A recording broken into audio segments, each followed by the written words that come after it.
नमस्कार दोस्तों, बहुत बहुत स्वागत है आप सभी का द देव आईएएस एकेडमी में। हम मध्यकालीन भारतीय इतिहास से संबंधित उन प्रश्नों को यहाँ हल करेंगे जो पिछले 25 वर्षों में पूछे गए हैं। 1995 से लेकर 2019 तक के यूपीएससी सिविल सेवा परीक्षा की प्रारंभिक परीक्षा में पूछे गए हैं। इस लेक्चर में 10 प्रश्नों को हम हल करेंगे और साथ ही साथ उन प्रश्नों से संबंधित अन्य महत्वपूर्ण जानकारी भी जानेंगे जो आगामी परीक्षाओं के लिए बहुत ही महत्वपूर्ण होने वाली है। तो चलिए शुरू करते हैं इन प्रश्नों को। पूछे गए सवाल है, ऑप्शन यहाँ पे दिए गए हैं ज्ञानेश्वर, हिमाद्री, राजशेखर, जीमूतवाहन। ठीक है, तो यहाँ पे नीचे दिए हुए कूटों में से सही उत्तर का चयन कीजिए। इसमें बताना है सही कौन से है, 1, 2 और 3, 2, 3 और 4, 1, 2 और 4, 1 और 4। ठीक है, तो यहाँ पे इसका आंसर है सी। ठीक है, सी 1, 2 और 4, 1, 2 और 4। ज्ञानेश्वर, हिमाद्री और जीमूतवाहन मध्यकालीन भारत के प्रसिद्ध विधिवेत्ता थे। ये राजशेखर जी नहीं थे, राजशेखर यहाँ पे सही नहीं है। तो यहाँ पे सही कौन सा, 1, 2 और 4। देखते हैं इसके डिस्कशन में और क्या है। सी वाला ऑप्शन यहाँ पे सही है। और ज्ञानेश्वर, हिमाद्री एवं जीमूतवाहन मध्यकालीन भारत के प्रसिद्ध विधिवेत्ता थे और ज्ञानेश्वर ने याज्ञवल्क्य स्मृति पर टीका मिताक्षरा तथा जीमूतवाहन ने भी याज्ञवल्क्य स्मृति पर टीका दायभाग नाम से लिखा और हिमाद्री ने मनुस्मृति पर टीका लिखा। राजशेखर प्रतिहार शासक महेंद्रपाल प्रथम के दरबार में रहते थे। इन्होंने कर्पूर मंजरी नामक नाटक की रचना की। ठीक है, तो ऑप्शन इसका सी 1, 2 और 4, 1, 2 और 4। ठीक है, अगला सवाल यहाँ पे निम्नलिखित में से किस स्मारक में वह गुंबद है जो संसार के विशालतम गुंबजों में से एक है। शेर शाह का मकबरा, सासाराम, जामा मस्जिद दिल्ली, गयासुद्दीन तुगलक का मकबरा दिल्ली, गोल गुंबद बीजापुर। 1995 में पूछेगा सवाल है। देखते हैं इसका आंसर क्या है। इसका आंसर है डी, बीजापुर। बीजापुर वाला जो आंसर है, गोल गुंबद बीजापुर। बीजापुर का गोल गुंबद संसार के विशालतम गुंबजों में से एक है। यह बीजापुर के सुल्तान आदिल शाह का मकबरा है। अगला प्रश्न यहाँ पे, अष्टप्रधान नाम की मंत्री परिषद थी गुप्त प्रशासन में, चोल प्रशासन में, विजयनगर प्रशासन में और मराठा प्रशासन में। 1995 में पूछे गया सवाल है। तो आंसर इसका डी, मराठा प्रशासन में। अष्टप्रधान नाम की मंत्रिपरिषद मराठा प्रशासन में थी। शासन कार्यों में सहायता के लिए शिवाजी ने इसका निर्माण किया था। ये मंत्री शिवाजी के सचिव के रूप में कार्य करते थे और इनकी भूमिका मात्र सलाहकार की थी। इसका आंसर डी। ठीक है, चौथे प्रश्न का आंसर यहाँ पे डी, मराठा प्रशासन में थे। अगला सवाल यहाँ पे मानचित्र पर संबंधित है। मानचित्र यहाँ पे दिए गए भारत का और यहाँ पे मानचित्र में निर्दिष्ट मार्ग का अनुसरण अपने सैन्य अभियानों में किसने किया था। मतलब इस प्रकार का मार्ग का अनुसरण किसने अपने सैन्य अभियानों में किया था। ठीक है, तो यहाँ पे मैं आपको बता देता हूँ ये जो मार्ग है वो किस प्रकार है। देवगिरी, वारंगल, होयसाल, मालाबार, मदुरई और रामेश्वर। ठीक है, रामेश्वरम। ठीक है, तो यहाँ पे इस प्रकार ये क्रम है इसका। ये जो क्रम यहाँ पे दिया गया है इस पर देवगिरी, वारंगल, होयसाल, मालाबार, मदुरई और रामेश्वरम। ठीक है, तो इस पथ का अनुसरण किसने किया, इस मार्ग का अनुसरण किसने किया था सैन्य अभियानों के लिए। चंद्रगुप्त द्वितीय, हर्षवर्धन, राजेंद्र चोल या मलिक काफूर। किसने किया था, तो ये किया था मलिक काफूर ने। आंसर इसका डी, ऑप्शन है क्या इसका डी। ठीक है, देखते हैं क्यों। मानचित्र में निर्दिष्ट मार्ग का अनुसरण अपने सैन्य अभियानों में मलिक काफूर ने किया था। मलिक काफूर ने किया और मलिक काफूर अलाउद्दीन खिलजी का सेनापति था। दक्षिण विजय के क्रम में देवगिरी, वारंगल, होयसल, मालाबार व मदुरई को विजित करते हुए यह रामेश्वरम तक पहुंचा था। रामेश्वरम पहुंच गया। तो इस प्रकार इस मार्ग का इसने अनुसरण किया किसने, मलिक काफूर ने। आंसर है डी। अगला सवाल यहाँ पे, अपभ्रंश शब्द का प्रयोग मध्यकालीन संस्कृत ग्रंथों में होता था। 1996 में पूछेगा सवाल है। राजपूतों में से जातिच्युत लोगों को इंगित करने के लिए, वैदिक कर्मकांडों के त्याग को इंगित करने के लिए, कुछ आधुनिक भारतीय भाषाओं के आरंभिक रूपों को इंगित करने के लिए, संस्कृतेतर छंदों को इंगित करने के लिए। इसका आंसर है सी। इसका आंसर है सी, कुछ भारतीय भाषाओं के आरंभिक रूपों को इंगित करने के लिए। देखते हैं यहाँ पे और क्या है इसके डिस्कशन में। मध्यकालीन संस्कृत ग्रंथों में अपभ्रंश शब्द का प्रयोग कुछ आधुनिक भारतीय भाषाओं के आरंभिक रूपों को इंगित करने के लिए होता था। सर्वप्रथम व्यास ने शब्द संस्कार से हीन शब्दों के लिए अपभ्रंश नाम दिया था। ठीक है, तो इसका आंसर है सी। अगले प्रश्न पे आते हैं।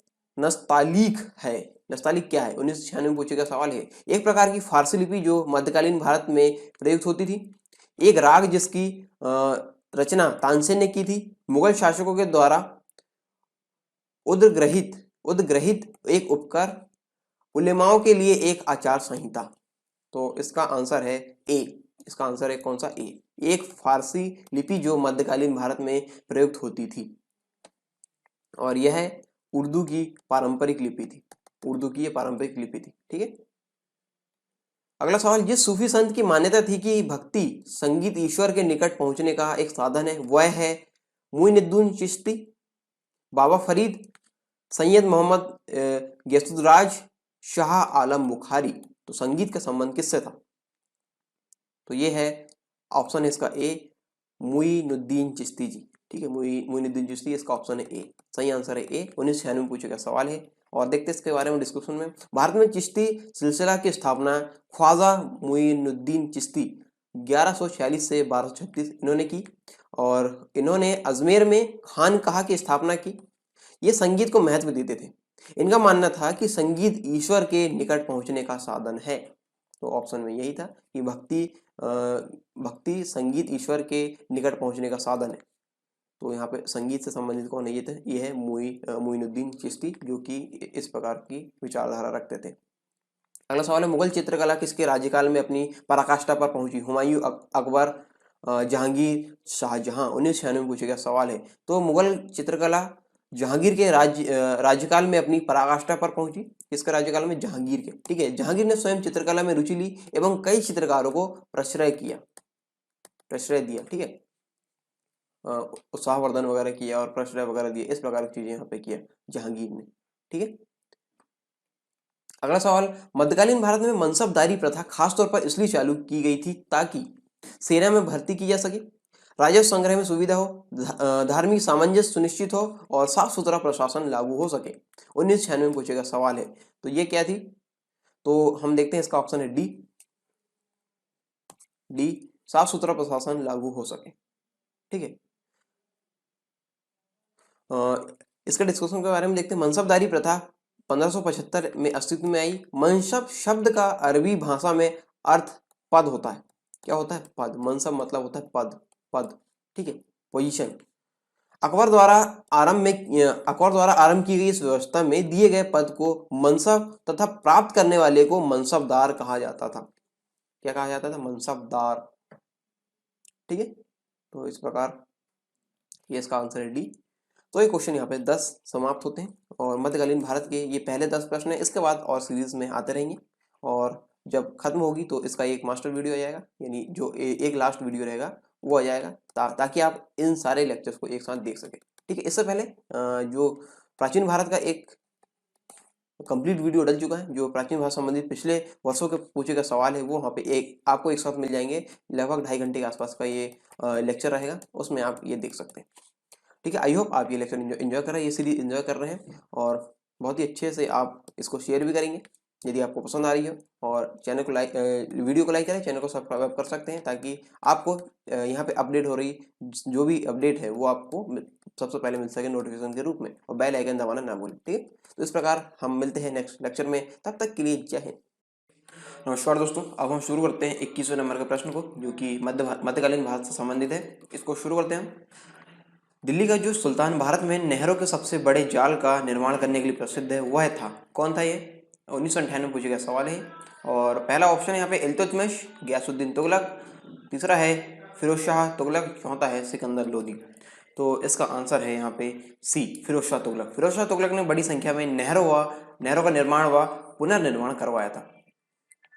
अगले प्रश्न पर जाते हैं। यहाँ पे कथन और कारण यहाँ पे दिए गए हैं। कथन है पहला, कथन यानी यहाँ पे ए है और कारण यहाँ पे आर है। कथन को देखते हैं। प्रारंभ में तुर्की प्रशासन सैनिक प्रधान था। प्रारंभ में यहाँ पे तुर्की प्रशासन जो था सैनिक प्रधान था, यहाँ पे कथन दिया गया। इसका कारण यहाँ पे देखते हैं। अग्रणी सैनिक नायकों के बीच देश को एकता, आई रिपीट एकता के रूप में खंड विभाजित कर दिया गया था। 1998 में पूछा गया सवाल है, जानते हैं इसके बारे में। ए और आर दोनों सही, या फिर इस प्रकार से ये ऑप्शन यहाँ पे दी, जैसा कि हम पहले इस प्रकार के प्रश्न यहाँ पे देख चुके हैं ऑप्शन में। इसके बारे में हम जान लेते हैं आगे। तो इसका आंसर है ए, इसका आंसर है ए। इक्ता जमीन का एक भाग था जो सुल्तान द्वारा सेना प्रमुख को सैनिक टुकड़ी के रखरखाव हेतु दिया जाता था। आंसर है इसका ए। ए देख लेते हैं, आंसर यहाँ पे ए। एक कौन सा है? ए और आर दोनों सही हैं, और जो आर है वो ए का सही स्पष्टीकरण है, यानी ये दोनों ही सत्य हैं यहाँ पे, ठीक है। तो आंसर यहाँ पे ए। अगला सवाल देखते हैं, कथन और कारण के से संबंधित सवाल है। कथन है यहाँ पे, शाहजहां के शासनकाल में दारा शिकोह को बल्ख, बदश्का और कंधार के अभियान पर भेजा गया था। कारण आर यहाँ पे देखते हैं, शाहजहां द्वारा मध्य पूर्व को भेजा गया अभियान अद्भुत रूप से सफल रहा था।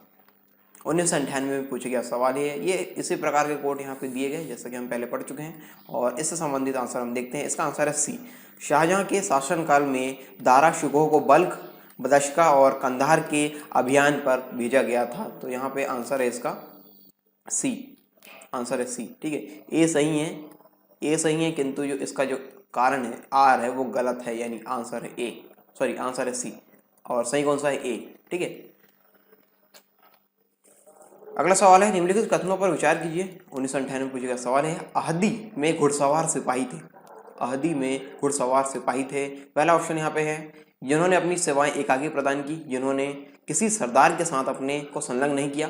तीसरा है यहाँ पे, सम्राट ही जिनका आसन्न कर्नल था, जिन्होंने अपने को मिर्जाओं के साथ संलग्न किया।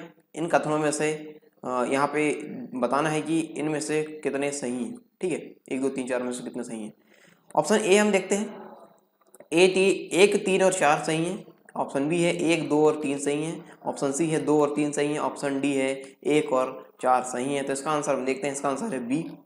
बी आंसर है, यानी 1, 2 और 3 सही हैं। पहला कथन, दूसरा कथन और तीसरा कथन यहाँ पे सत्य है, जो हम देख लेते हैं। अहदी वे घुड़सवार सैनिक थे जो सीधे मुगल शासक की सेवा में थे।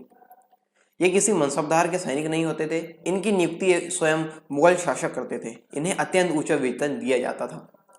तो इसका आंसर यहाँ पे बी, ठीक है, आंसर है बी। 1998 में पूछा गया सवाल है। अगला सवाल हम देखते हैं, निम्नलिखित पर विचार करें। 1998 में पूछा गया सवाल है, तुगलकाबाद किला, लोधी गार्डन, कुतुब मीनार, फतेहपुर सीकरी। तो यहाँ पे पूछा गया है कि सही कालानुक्रम जिनमें निर्माण हुआ है, ठीक है, इनका निर्माण किस क्रम में हुआ, कालानुक्रम में हुआ है, उसके अनुसार यहाँ पे बताना है। तो इसका कालानुक्रम का निर्माण हम देख लेते हैं। कालानुक्रम के अनुसार इनका निर्माण हम देख लेते हैं। कुतुब मीनार 1192, ठीक है, कुतुब मीनार 1192 ईस्वी में। तुगलकाबाद किला 1321 से 25 ईस्वी में। लोधी गार्डन 1517 में, और फतेहपुर सीकरी 1569 में। तो इस प्रकार इनका क्रम है। तो आंसर इन क्रम के अनुसार यहाँ पे ऑप्शन है बी। 3 यानी यहाँ पे कुतुब मीनार, 1 तुगलकाबाद, फिर 2 लोधी गार्डन, फिर 4 है फतेहपुर सीकरी, यानी आंसर है इसका बी, आंसर है यहाँ पे बी, ठीक है। तो इन सन में यहाँ पे ये बने हैं। अगले सवाल पर ध्यान देते हैं। सूची 1 को सूची 2 से सम्मिलित कीजिए और सूचियों के नीचे दिए गए कूट का प्रयोग कर सही उत्तर यहाँ पे चुनना है। 1998 का सवाल है। सूची 1 और सूची 2 यहाँ पे दी गई है, यहाँ पे सन यहाँ पे दिए गए, और सूची 2 में यहाँ पे कुछ कारण वगैरह दिए गए हैं, या फिर कुछ कथन यहाँ पे हैं जो दिए गए हैं सूची 2 में, ठीक है। 1556 ईस्वी में, और 1600 ईस्वी में, 1686 ईस्वी में, और 1739 ईस्वी में। तो यहाँ पे बताया, यहाँ पे सन दिए गए हैं, यहाँ पे सूची दी गई किस प्रकार, किसका संबंध किससे है, ये हमको बताना है। हल्दी घाटी का युद्ध, नादिर शाह का दिल्ली पर कब्जा, शिवाजी का देहांत, ईस्ट इंडिया कंपनी को अधिकार पत्र प्रदान किया जाना, अकबर का राज्यारोहण। तो इन सनों के अनुसार यहाँ पे ऑप्शन दिए गए हैं, हम देख लेते हैं। यहाँ पे कूट दिए गए हैं। इसका आंसर है बी, आंसर है बी वाला, ठीक है, बी, आंसर है बी, ठीक है। 1 का 5, बी का 4, 3 का, सी का 3 और डी का 2। कारण यहाँ पे जान लेते हैं। हल्दी घाटी का युद्ध यहाँ पे 18 जून 1576 में राजस्थान के हल्दी घाटी नामक स्थान पर मुगलों और मेवाड़ की सेना के बीच लड़ा गया। ये अकबर के सेनापति राजा मानसिंह की मेवाड़ के महाराजा प्रताप सिंह के खिलाफ निश्चित जीत थी। अकबर का राज्यारोहण 1556 ईस्वी में 14 वर्ष की आयु में कलानौर नामक स्थान पर हुआ। तो यहाँ पे बी वाला ऑप्शन हम देख लेते हैं। 1 का 5, ए का यहाँ पे 5 है, ए का संबंध यहाँ पे है 5 से, बी का संबंध यहाँ पे 4 से, और सी का संबंध यहाँ पे 3 से, और डी का संबंध यहाँ पे है 2 से। ठीक है, तो इस प्रकार इसका कूट यहाँ पे मिलता है। अगले सवाल पर जाते हैं। नीचे दिए गए मानचित्र, ये मानचित्र यहाँ पे दिए गए हैं। छायित भाग एक कालावधि विशेष में अकबर के साम्राज्य को दर्शाता है। जो छाया वाला भाग है ये, ठीक है, ये छाया वाला भाग, ये जितना यहाँ पे दिख रहा है, ये वाला जो भाग है वो अकबर के साम्राज्य को दर्शाता है। और जो ए वाला है स्वतंत्र देश का परिचायक है। ये वाला ए वाला जो भाग है, ए वाला जो भाग यहाँ पे दिख रहा है, ये वाला, ठीक है, स्वतंत्र देश का परिचायक है। और बी एक नगर की स्थिति को दर्शाता है। बी वाला जो भाग है, ये वाला बी वाला भाग, ये नगर की स्थिति को दर्शाता है।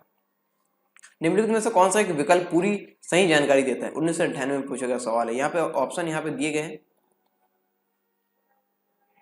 यहाँ पे सन यहाँ पे दिए गए हैं, ठीक है, सन यहाँ पे दिए गए, जगह 1 का नाम है और जगह 2 का नाम यहाँ पे दिए गए। तो इस प्रकार हमको बताना है कि कौन से यहाँ पे सही है।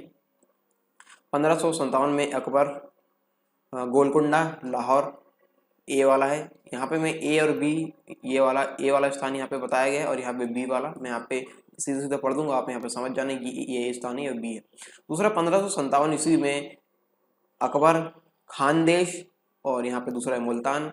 1605 ईस्वी में अकबर गोंडवाना, और दूसरा है मुल्तान। 1605 ईस्वी में अकबर गोंडवाना, और बी में है लाहौर। तो यहाँ पे इसका आंसर है डी। आंसर कौन सा है? डी। मानचित्र में दर्शाया गया छायाचित्र भाग अकबर की मृत्यु के समय 1605 के साम्राज्य को यहाँ पे दर्शाता है। 1605 के साम्राज्य को दर्शाएगा। यहाँ पे ए है गोंडवाना, और यहाँ पे बी वाला है लाहौर, ठीक है, ये है गोंडवाना, और ये बी वाला जो दर्शाएगा यहाँ पे ये है लाहौर, ठीक है। अगले प्रश्न पर आते हैं। काव्याभिव्यक्ति के रूप में उर्दू का प्रयोग करने वाला पहला लेखक था। काव्य अभिव्यक्ति के रूप में उर्दू का प्रयोग करने वाला पहला लेखक था आमिर खुसरो, मिर्जा गालिब, बहादुर शाह जफर, फैज। 1999 का ये सवाल है। इसका आंसर है ए, आमिर खुसरो। आमिर खुसरो 1253 से 1325 ईसवी सदी के अंतर्गत ये है, और एक फारसी कवि थे जो दिल्ली सल्तनत के शासकों से संबंध रखते थे। इन्होंने अरबी तथा फारसी में कविताएं लिखी तथा उर्दू भाषा का प्रयोग करने वाले प्रथम व्यक्ति थे। उर्दू भाषा का प्रयोग करने वाले प्रथम व्यक्ति ये थे। तो आंसर यहाँ पे ए, आमिर खुसरो। अगले सवाल पे जाते हैं। ये मानचित्र संबंधित है। दिए गए मानचित्र किस लोधी सुल्तान से संबंधित है? और मानचित्र में ए चिन्हित स्थान किस नगर को निरूपित करता है? 1999 में पूछा गया सवाल है। यहाँ पे जो ए वाला भाग है वो किस इस चिन्हित स्थान, ए वाला जो चिन्हित स्थान है किस नगर को निरूपित करता है?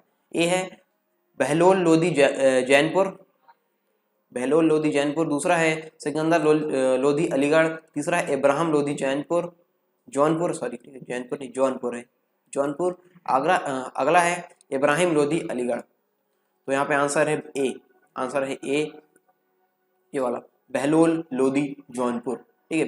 बहलोल लोधी ने 1479 में जौनपुर के हुसैन शाह शर्की को हराया। बहलोल लोधी ने 1479 में जौनपुर के हुसैन शाह शर्की को यहाँ पे हराया, और इस प्रकार इसका आंसर है ए। अगला सवाल हम देखते हैं।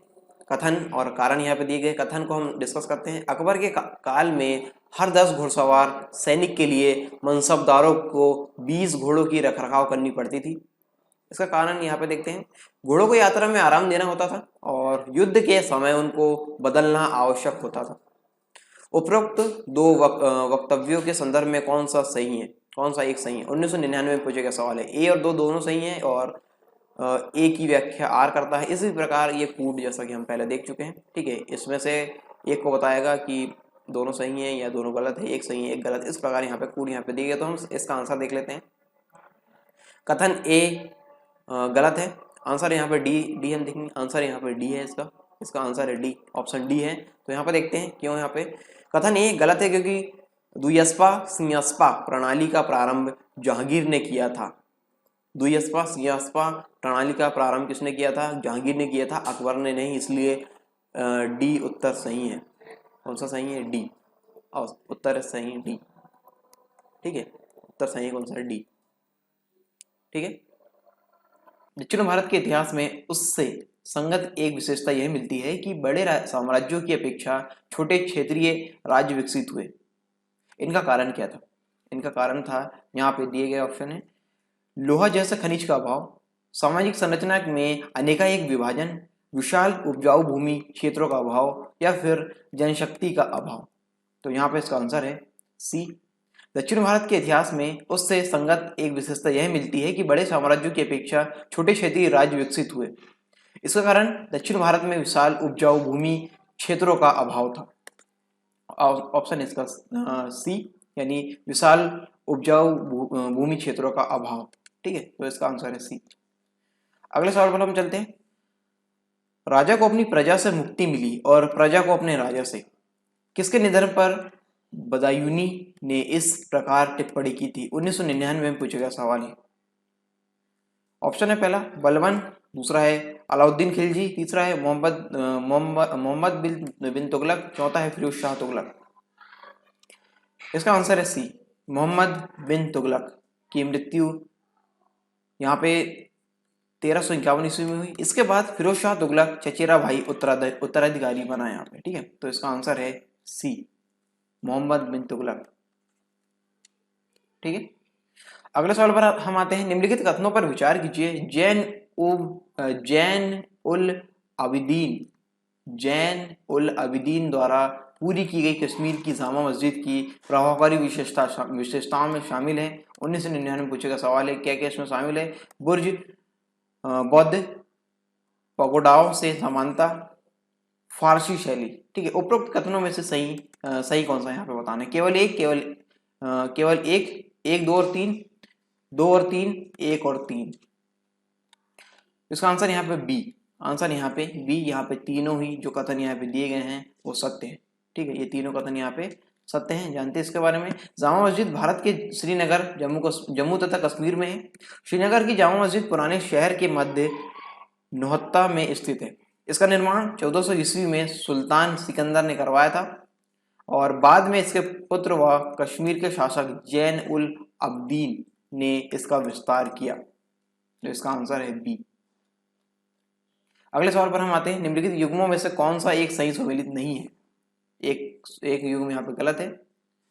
1999 में पूछा गया सवाल है। जहांगीर का युग्म यहाँ पे विलियम हॉकिंस से किया गया है, अकबर का सर थॉमस रॉ से, शाहजहां का ट्रेवरनियर से, और औरंगजेब का मनुची से।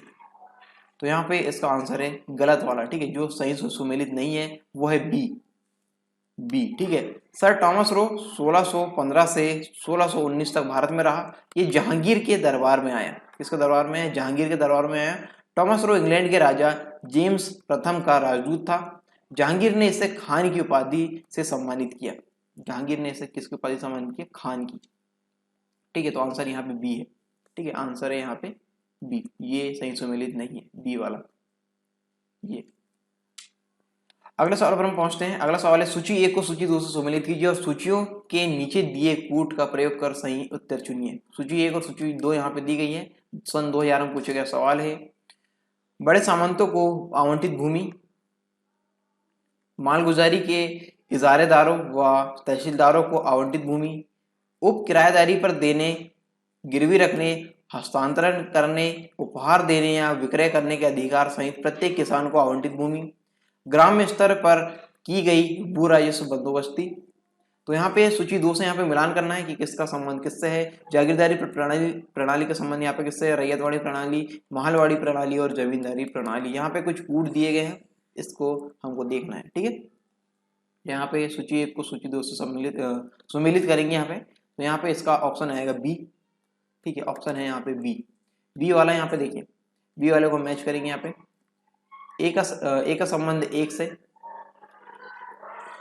ए का संबंध है यहाँ पे 1 से, बी का संबंध है यहाँ पे 4 से, सी का संबंध है यहाँ पे 2 से, और यहाँ पे डी का संबंध है 3 से, डी का संबंध यहाँ पे 3 से। तो इस प्रकार ये यहाँ पे सुमेलित होते हैं। बड़े सामंतों को आवंटित भूमि यहाँ पे जागीरदारी प्रणाली से संबंधित है, और मालगुजारी के इजारेदारों अथवा तहसीलदारों को आवंटित भूमि ये जमींदारी प्रणाली के अंतर्गत है। उप किराएदारी पर देने, गिरवी रखने, हस्तांतरण करने, उपहार देने या विक्रय करने के अधिकार सहित प्रत्येक किसान को आवंटित भूमि ये रैयतवाड़ी प्रणाली के अंतर्गत है। और ग्राम स्तर पर की गई भू राजस्व बंदोबस्त ये है मालवाड़ी प्रणाली के अंतर्गत। ठीक है, तो इसका आंसर है बी, आंसर है बी। ठीक है, अगला सवाल पे आते हैं। संभाजी के बाद मराठा शासन को निम्नलिखित में से किसने सरल और कारगर बनाया? राजाराम, बालाजी विश्वनाथ, गंगाबाई या नानाजी देशमुख? सन 2000 में पूछा गया सवाल है, तो इसका आंसर है बी। संभाजी 1680 से नवासी के बाद राजाराम, शिवाजी द्वितीय व ताराबाई तथा शाहू जी गद्दी पर आसीन हुए। बालाई विश्वनाथ ने शाहू की जीत के समय महत्वपूर्ण योगदान दिया। इस जीत से समस्त मराठे सरदार शाहू के पक्ष में हो गए। ठीक है, तो इसका आंसर है बी, बालाजी विश्वनाथ। इसने बनाया, बालाजी विश्वनाथ ने सरल और कारगर बनाया था मराठा शासन को संभाजी के बाद। अगला सवाल यहाँ पे एक मानचित्र संबंधित है। दिए गए मानचित्र निर्दिष्ट करता है, ये मानचित्र क्या दर्शाता है?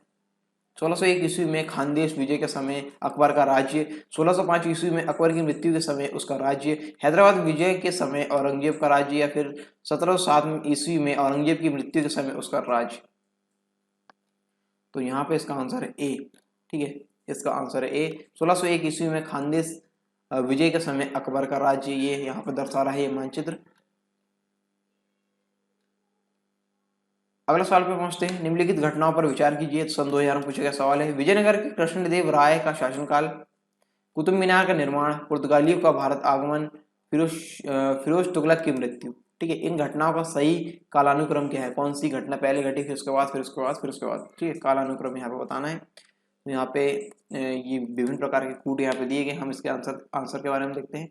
तो आंसर है ए। ठीक है, आंसर यहाँ पे ए, दो। ठीक है, यहाँ पे मैं लगा देता हूँ ए बी सी लिखा देता हूँ, 2। ठीक है, फिर 4, फिर 3, फिर 1। तो इस प्रकार इसका कालानुक्रम था। ठीक है, यहाँ पे देखिए कुतुब मीनार का निर्माण हुआ पहले, उसके बाद में यहाँ पे फिरोज शाह तुगलक की मृत्यु, फिर सी में यहाँ पे हुआ कितना, सी में क्या हुआ, पुर्तगालियों का भारत आगमन, और यहाँ पे डी में हुआ यहाँ पे विजयनगर के कृष्णदेव राय का शासनकाल। ठीक है, तो इस प्रकार ये कूट यहाँ पे दिए गए, और इन घटनाओं का सही कालानुक्रम यहाँ पे हमने ए ऑप्शन यहाँ पे लगाया। अगला सवाल है, सूची 1 को सूची 2 से सम्मिलित कीजिए और सूचियों के नीचे दिए गए कूट का प्रयोग कर सही उत्तर चुनिए। तो सन 2000 में पूछा गया सवाल है। सूची 1 यहाँ पे दी गई है, सूची 2 यहाँ पे है। एकता, जागीर, अमरम और मोखस। यहाँ पे सूची 2 से मिलान करना है। मराठे, सुल्तान, दिल्ली के सुल्तान, मुगल, विजयनगर। ठीक है, तो यहाँ पे कुछ कूट दिए गए हैं, इसके अंतर्गत हम देखते हैं इसका आंसर क्या है, और इसका आंसर है बी। आंसर है इसका बी। ठीक है, आंसर है इसका बी। अब देखते हैं क्यों। विभिन्न प्रणाली और उससे संबंधित शासन काल का सही सुविरेट इस प्रकार से यहाँ पे दिए गए हैं। एकता का संबंध है दिल्ली के सुल्तान से। ठीक है, एकता का संबंध दिल्ली के सुल्तान से। जागीर का संबंध है मुगल से। अमरम का संबंध है विजयनगर से, और मोकस का संबंध है मराठे से। इस प्रकार इसका आंसर है बी। ठीक है, आंसर सही है कौन सा, बी। ए का 2,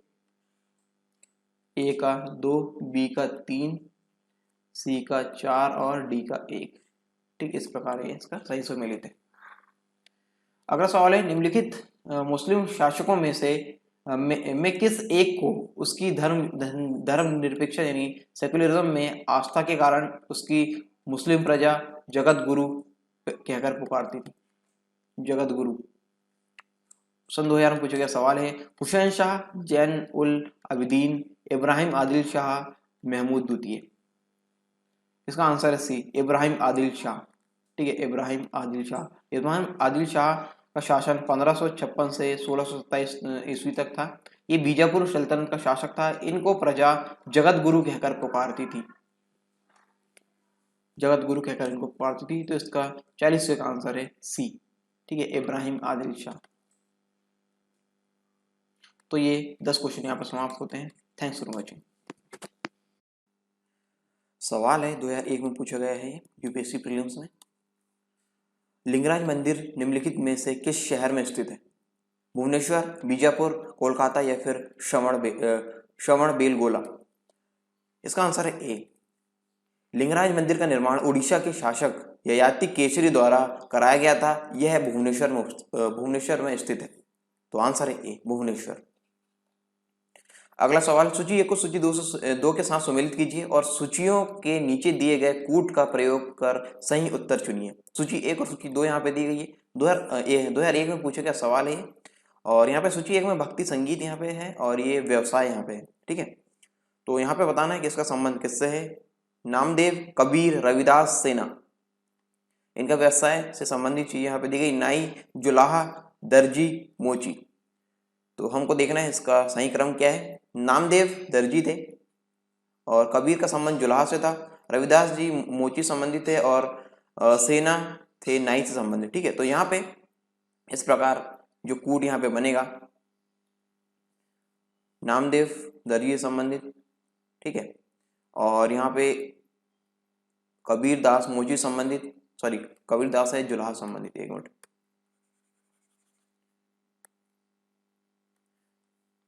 कबीर जो है वो संबंधित है जुलाहा से, कबीर संबंधित है यहाँ पे जुलाहा से।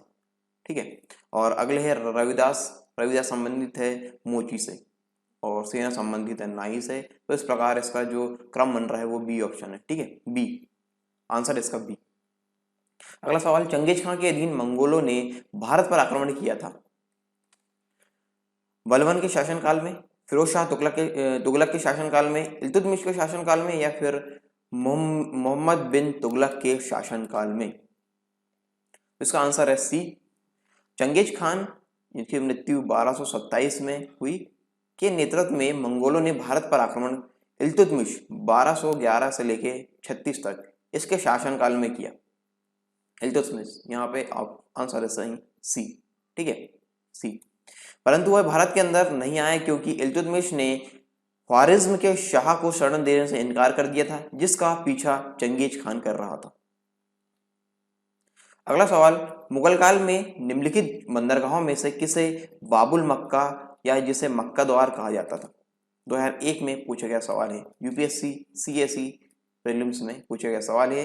कालीकट, भरूच, कैम्बे, सूरत। इसका आंसर है डी। मुगल काल में सूरत बंदरगाह को मक्का का द्वार कहा जाता था या मक्का द्वार कहा जाता था क्योंकि मक्का की तीर्थ यात्रा सूरत से प्रारंभ होती थी, इसलिए इसे मक्का द्वार कहा जाता था। ठीक है, आंसर है इसका डी, सूरत। अगला सवाल, निम्नलिखित युगों में से कौन सा सही रूप से सुमेलित है? 2001 में पूछा गया सवाल है। दीन बंदगानी तुगलक से संबंधित है क्या? दीवान मुश्त खराज बलबन से संबंधित है क्या? दीवान ए कोही अलाउद्दीन खिलजी संबंधित है क्या? दीवान ए अर्ज मोहम्मद बिन तुगलक संबंधित है क्या? ठीक है, तो यहाँ पे सही रूप में सुमेलित कौन सा ये यहाँ पे पूछा गया है, तो इसका आंसर है ए। ठीक है, इसका आंसर है ए। जानेंगे क्यों? दीवान ए बंदगान फिरोज शाह तुगलक गुलामों का विभाग से संबंधित है। ठीक है, तो यहाँ पे गुलाम ए बंदगान या बंदगानी फिरोज शाह तुगलक ये जो जोड़ी यहाँ पे देखिए, जो युग बनाया गया है वो यहाँ पे सही है। ठीक है, आगे हम देखते हैं दीवान ए मुश्तखराज अलाउद्दीन खिलजी भू राजस्व विभाग से संबंधित है। ठीक है, यहाँ पे ये ऑप्शन गलत है, दूसरा, तीसरा और चौथा। ठीक है, बी, सी और डी यहाँ पे गलत है। उसका सही वाला क्या है ये हम यहाँ पे देख रहे हैं। दीवान ए कोही मोहम्मद बिन तुगलक से संबंधित कृषि विभाग से संबंधित है। दीवान ए अर्ज बलबन सैन्य विभाग से संबंधित है। इसका आंसर है ए। अगला सवाल, यहाँ पे नीचे दिए गए मानचित्र में छायित क्षेत्र दिखाता है। जो छायित क्षेत्र है यहाँ पे जो ब्लैक वाला जो दिख रहा है वो क्या दिखाता है? हम यहाँ पे देखते हैं अरब सागर, बलूचिस्तान, काबुल, बंगाल की खाड़ी, गोलकुंडा, बीजापुर, श्रीलंका। तो यहाँ पे ऑप्शन है यहाँ पे अलाउद्दीन खिलजी का साम्राज्य, मोहम्मद बिन तुगलक का साम्राज्य, शाहजहां का साम्राज्य या औरंगजेब का साम्राज्य। तो इसका आंसर है सी, शाहजहां का साम्राज्य। मानचित्र में छायित क्षेत्र शाहजहां का साम्राज्य दिखाता है। बीजापुर व गोलकुंडा को औरंगजेब ने जीता था। बीजापुर और गोलकुंडा को औरंगजेब ने जीता था। ठीक है, तो इसका आंसर है सी। ठीक है, सी, शाहजहां का ये शाहजहां का साम्राज्य दिखाता है। ठीक है, अगला सवाल है, निम्नलिखित में से किस भक्ति संत ने अपने संदेश के प्रचार के लिए सबसे पहले हिंदी का प्रयोग किया? 2002 में पूछे गया सवाल है। दादू, कबीर, रामानंद, तुलसीदास। इसका आंसर है सी, रामानंद। रामानंद, ठीक है। रामानंद 1360 से 1470 के बीच ये पहले भक्ति संत थे जिन्होंने अपने संदेश का प्रचार प्रसार हिंदी में किया। भक्ति आंदोलन को दक्षिण से उत्तर भारत लाने का श्रेय भी इन्हीं को जाता है, रामानंद जी को। ठीक है, तो इस प्रश्न का आंसर है सी, रामानंद। अगला सवाल, मध्यकालीन भारतीय राजाओं के संदर्भ में निम्नलिखित में से कौन सा कथन सही है? 2002 में पूछा गया सवाल है। अलाउद्दीन खिलजी ने पहले एक अलग आरिज विभाग स्थापित किया। बलबन ने अपनी सेना के घोड़ों को दागने की पद्धति शुरू की। मोहम्मद बिन तुगलक के बाद दिल्ली की गद्दी पर उसके चाचा बैठे। फिरोज शाह तुगलक ने गुलामों का एक अलग विभाग स्थापित किया। तो इसमें से बताना है कौन सा कथन यहाँ पे सही है। इसका आंसर है डी। ठीक है, इसका आंसर है डी, फिरोज शाह तुगलक ने गुलामों का एक अलग विभाग स्थापित किया। ठीक है, इसका आंसर है यहाँ पे डी, बाकी तीन यहाँ पे गलत है। तो देखते हैं किस किस प्रकार वो सही होंगे। फिरोज शाह तुगलक ने गुलामों के लिए एक विभाग दीवान बंदगान की स्थापना की।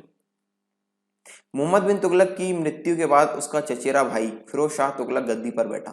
ठीक है, जो कि यहाँ पे क्या बताया गया था, यहाँ पे उसके चाचा बैठे, यहाँ पे ऑप्शन सी में बताया गया, जो कि गलत है। आगे हम देखते हैं। सर्वप्रथम अलाउद्दीन खिलजी ने घोड़ों को दागने तथा सैनिकों का हुलिया लिखने की प्रथा का प्रारंभ किया। ठीक है, इस प्रकार ये जो सही वाले कथन है वो यहाँ पे, और जो इस प्रश्न का उत्तर है वो है डी। अगला सवाल, शाहजहां के बल्ख अभियान का उद्देश्य था काबुल की सीमा से सटे बल्ख और बदख्शां में एक मित्र शासक को लाना, मुगलों की मातृभूमि समरकंद और फरकाना को जीतना, मुगल सीमा को वैज्ञानिक पद्धति आमुदारिया पर निर्धारित करना, मुगल साम्राज्य का विस्तार उपमहाद्वीप से आगे तक करना। तो इसका आंसर है यहाँ पे ए। शाहजहां ने बल्ख व बदख्शां में मित्र शासक को गद्दी पर बैठाया ताकि वहां के कबीलाई विद्रोह पर नियंत्रण रखा जा सके। तो आंसर है इसका ए।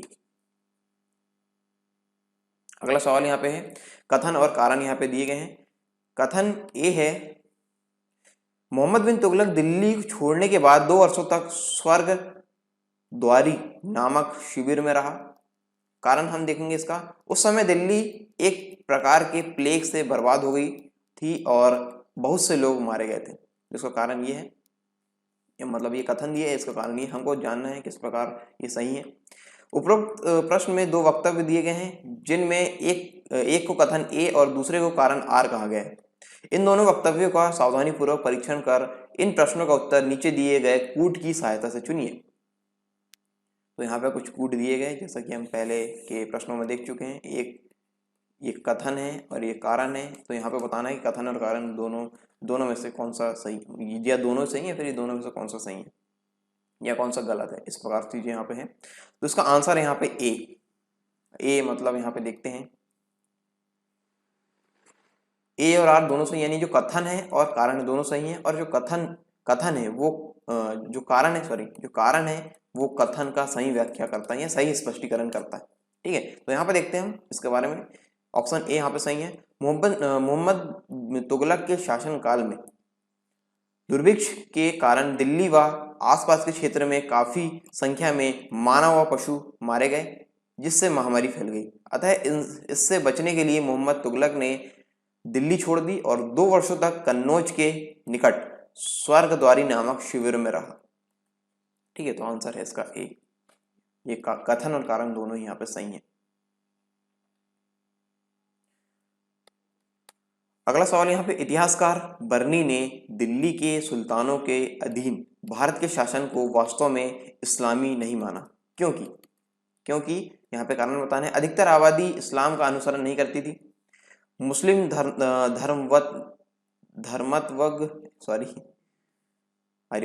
मुस्लिम धर्मत्वज्ञ की उपेक्षा की जाती थी। सुल्तान ने मुस्लिम कानून के साथ साथ अपने स्वयं के भी नियम बना दिए थे। गैर मुसलमानों को धार्मिक स्वतंत्रता दे दी गई थी। तो यहाँ पे इसका आंसर है सी। इसका आंसर यहाँ पे सी। जियाउद्दीन बरनी मोहम्मद तुगलक व फिरोज तुगलक का समकालीन था। जो जियाउद्दीन बरनी मोहम्मद तुगलक व फिरोज तुगलक का समकालीन था। इसने तारीख ए फिरोजशाही तथा फतवा ए जहानदारी की रचना की। किसकी रचना की? तारीख ए फिरोजशाही तथा फतवा ए जहानदारी की रचना की। बरनी ने भारत के शासन को वास्तव में इस्लामी नहीं माना, क्योंकि सुल्तान ने मुस्लिम कानून के साथ साथ अपने स्वयं के कानून भी बना दिए थे। तो इस प्रकार आंसर यहाँ पे सी है, ऑप्शन सी यहाँ पे सही है। अगला सवाल, बाबर को भारत पर आक्रमण करने के लिए आमंत्रित करने वालों में से एक आलम खान संबंधित यहाँ पे कथन दिए गए हैं। इब्राहिम लोदी का संबंधी था तथा वह दिल्ली के राज सिंहासन का दावेदार था। इब्राहिम लोदी का संबंधी था, उसे देश से निष्कासित कर दिया गया था। दिलावर खां के पिता, जिसे इब्राहिम लोदी के हाथों क्रूर व्यवहार मिला। अगला ऑप्शन यहाँ पे पंजाब प्रांत का एक उत्तराधिकारी जो अपनी जाति के प्रति इब्राहिम लोदी के व्यवहार से अत्यधिक असंतुष्ट था। तो यहाँ पे प्रश्न है, बाबर को भारत पर आक्रमण करने के लिए आमंत्रित करने वालों में से एक आलम खान के से संबंधित यहाँ पे पूछा गया है यहाँ पे सवाल। तो इसका आंसर है ए। इसका आंसर यहाँ पे ए। आलम खान ने दौलत खान लोदी के साथ मिलकर बाबर को भारत पर आक्रमण करने के लिए आमंत्रित किया। किसके साथ? आलम खान ने दौलत खान लोदी के साथ मिलकर बाबर को भारत पर आक्रमण करने के लिए आमंत्रित किया। पानीपत के प्रथम युद्ध 1526 में इब्राहिम लोदी बाबर के हाथों पराजित हुआ। ठीक है, बाबर के हाथों पराजित हुआ, यानी 58, यानी ये इस प्रश्न का आंसर है ए। इब्राहिम लोदी का संबंधी था तथा वह दिल्ली के राज सिंहासन का दावेदार था। तो ये इसका आंसर है ए। अगला सवाल है, धर्मट का युद्ध निम्न में से किन के बीच लड़ा गया? 2003 में पूछा गया सवाल है। मोहम्मद गोरी तथा जयचंद, बाबर तथा अफगान, औरंगजेब तथा दारा शिकोह, अहमद शाह दुर्रानी व मराठा, किसके बीच लड़ा गया धर्मट का युद्ध? इसका आंसर है सी, औरंगजेब तथा दारा शिकोह के बीच। ठीक है, धर्मट का युद्ध शाहजहां के उत्तराधिकारियों औरंगजेब तथा दारा शिकोह के मध्य 1658 में लड़ा गया। दारा शिकोह औरंगजेब द्वारा पराजित हुआ। तो आंसर है इसका सी। अगला सवाल, मुगल सम्राट जहांदार शाह के शासन का समय से पूर्व अंत कैसे हुआ? मुगल सम्राट जहांदार शाह के शासन का समय से पूर्व अंत कैसे हुआ? 2003 में पूछे गया सवाल है। पहला ऑप्शन यहाँ पे, उनके वजीर ने उन्हें गद्दी से उतार दिया। सीढ़ी से उतरते समय फिसलने के कारण उनकी मृत्यु हो गई। एक युद्ध में वे अपने भतीजे द्वारा पराजित हुए। डी है, मदिरा के अत्यधिक सेवन के फलस्वरूप रोग के कारणवश उनकी मृत्यु हुई। तो यहाँ पे इसका आंसर है सी, एक युद्ध में वे अपने भतीजे द्वारा पराजित हुए। वह अपने भतीजे फरूख सियर के द्वारा पराजित हुआ। इसकी मदद सैयद बंधुओं ने की थी। ठीक है, तो इसका आंसर है सी। आंसर है सी। अगला प्रश्न यहाँ पे है, निम्न कथनों पर विचार कीजिए। 2003 में पूछे गया सवाल है। ये कथन यहाँ पे दिए गए, इन कथनों में से सही कौन सा ही हमको बताना है। कथन हम पढ़ते हैं, हिंदू देवी देवताओं तथा मुस्लिम संतों की प्रशंसा में रचित गीतों का संग्रह किताब ए नौरस इब्राहिम आदिल शाह द्वितीय द्वारा लिखा गया। ये कथन है। दूसरा कथन है, भारत में कव्वाली से जाने जाने वाली संगीत शैली के प्रारंभिक रूप के आरंभक अमीर खुसरो थे। अमीर खुसरो ने इसका प्रारंभ किया था। तो यहाँ पे दो कथन दिए गए, तो यहाँ बताना है सही कौन सा है। ऑप्शन है सी। ऑप्शन यहाँ पे सी है, यानी कथन एक और कथन दो दोनों ही यहाँ पे सही हैं। इब्राहिम आदिल शाह द्वितीय बीजापुर का शासक था जिसने किताब ए नौरस की रचना की। अमीर खुसरो को भारत में कव्वाली के पिता के रूप में जाना जाता है। ठीक है, तो इस प्रकार ये दोनों ही कथन यहाँ पे सही है, ए और ऑप्शन यहाँ पे सही है सी। अगला सवाल, सुल्तान कुतुबुद्दीन ऐबक की मृत्यु कैसे हुई? 2003 में पूछे गया सवाल है। ऑप्शन देखते हैं, उनके एक महत्वाकांक्षी कुलीन व्यक्ति ने कपट से छुरा मारकर उनकी हत्या कर दी। दूसरा है, पंजाब पर अधिकार जमाने के लिए गजनी के शासक ताजुद्दीन यल्दौस के साथ हुए युद्ध में उनकी मृत्यु हुई। बुंदेलखंड के किले कालिंजर का घेरा डालते समय उन्हें चोट लगी, जिसके कारण बाद में उनकी मृत्यु हो गई। अगला ऑप्शन यहाँ पे चौगान की क्रीड़ा के दौरान अश्व से गिरने के पश्चात उनकी मृत्यु हो गई। चौगान मतलब होता है पोलो, ठीक है, तो इसका आंसर है डी पोलो। मतलब जो चौगान या पोलो की क्रीड़ा के दौरान अश्व से गिरने के पश्चात उनकी मृत्यु हो गई। कुतुबुद्दीन ऐबक की 1210 में चौगान यानी पोलो खेलते हुए घोड़ों से गिरकर मृत्यु हो गई। इसके बाद आराम शाह गद्दी पर बैठा। कुतुबुद्दीन ऐबक ने उत्तर भारत में 1206 में स्वतंत्र तुर्की साम्राज्य की नींव डाली, ठीक है, तो इस प्रकार इसका आंसर है डी। अगला सवाल, निम्नलिखित में से कौन सा सही कालानुक्रमित क्रम को दर्शाता है? किस प्रकार जो क्रम है वो सही है, यहाँ पे हमको बताना है। शंकराचार्य, रामानुज, चैतन्य, रामानुज, शंकराचार्य, चैतन्य, रामानुज, चैतन्य, शंकराचार्य, शंकराचार्य, चैतन्य, रामानुज। तो यहाँ पे 4 ऑप्शन दिए गए हैं और ये क्रम दिए गए हैं, हमको बताना है कि कौन सा क्रम यहाँ पे सही है। तो इसका सही आंसर है ए, सही आंसर है ए वाला, ठीक है। शंकराचार्य, रामानुज, चैतन्य। जानेंगे कैसे। शंकराचार्य 9वीं शताब्दी संबंधित है, रामानुज 1017 से लेके 1137 ईस्वी से संबंधित है, चैतन्य है यहाँ पे 1486 से लेके 1533 ईस्वी से संबंधित, ठीक है। तो इस प्रकार इनका कालानुक्रम यहाँ पे बनता है शंकराचार्य, रामानुज और चैतन्य। आंसर है ए। अगला सवाल यहाँ पे है, निम्नलिखित कथनों पर विचार कीजिए। ये कथन यहाँ पे दिए गए हैं और यहाँ पे बताने उपरोक्त कथनों में से कौन से सही है। इन कथनों में से बताना है कौन से कथन यहाँ पे सही है। नरसिम्हा सुलभ ने संगम वंश का अंत किया और उसने राजसिंहासन छीनकर सुलभ वंश का आरंभ किया। दूसरा कथन यहाँ पे है, वीर नरसिम्हा ने अंतिम सुलभ शासक को गद्दी से उतारकर राजसिंहासन छीना। अगला कथन यहाँ पे है, वीर नरसिम्हा के उत्तरवर्ती उनके अनुज कृष्णदेव राय थे। कृष्णदेव राय के उत्तरवर्ती उनके अर्ध भाई अच्युत राय थे। तो यहाँ पे बताना है कौन से कथन यहाँ पे सही है। 1, 2, 3, दूसरा ऑप्शन है 2, 3 और 4, 1 और 4, 1, 2, 3 और 4। तो यहाँ पे ऑप्शन है डी, ठीक है। 1, 2, 3 और 4 चारों कथन यहाँ पे सही है। नरसिम्हा सुलभ ने संगम वंश को समाप्त कर राजसिंहासन पर अधिकार कर लिया और सुलभ वंश की नींव डाली। वीर नरसिम्हा ने अंतिम सुलभ शासक को गद्दी से उतारकर तुलुव वंश की स्थापना की। वीर नरसिम्हा के उत्तरवर्ती कृष्णदेव राय एवं कृष्णदेव राय के उत्तरवर्ती शासक अच्युत राय थे, ठीक है। तो इस प्रकार ये चारों ही कथन यहाँ पे सही है, यानी ऑप्शन है यहाँ पे डी। अगला सवाल यहाँ पे है, दिल्ली सल्तनत के तुगलक राजवंश का अंतिम शासक निम्नलिखित में से कौन था?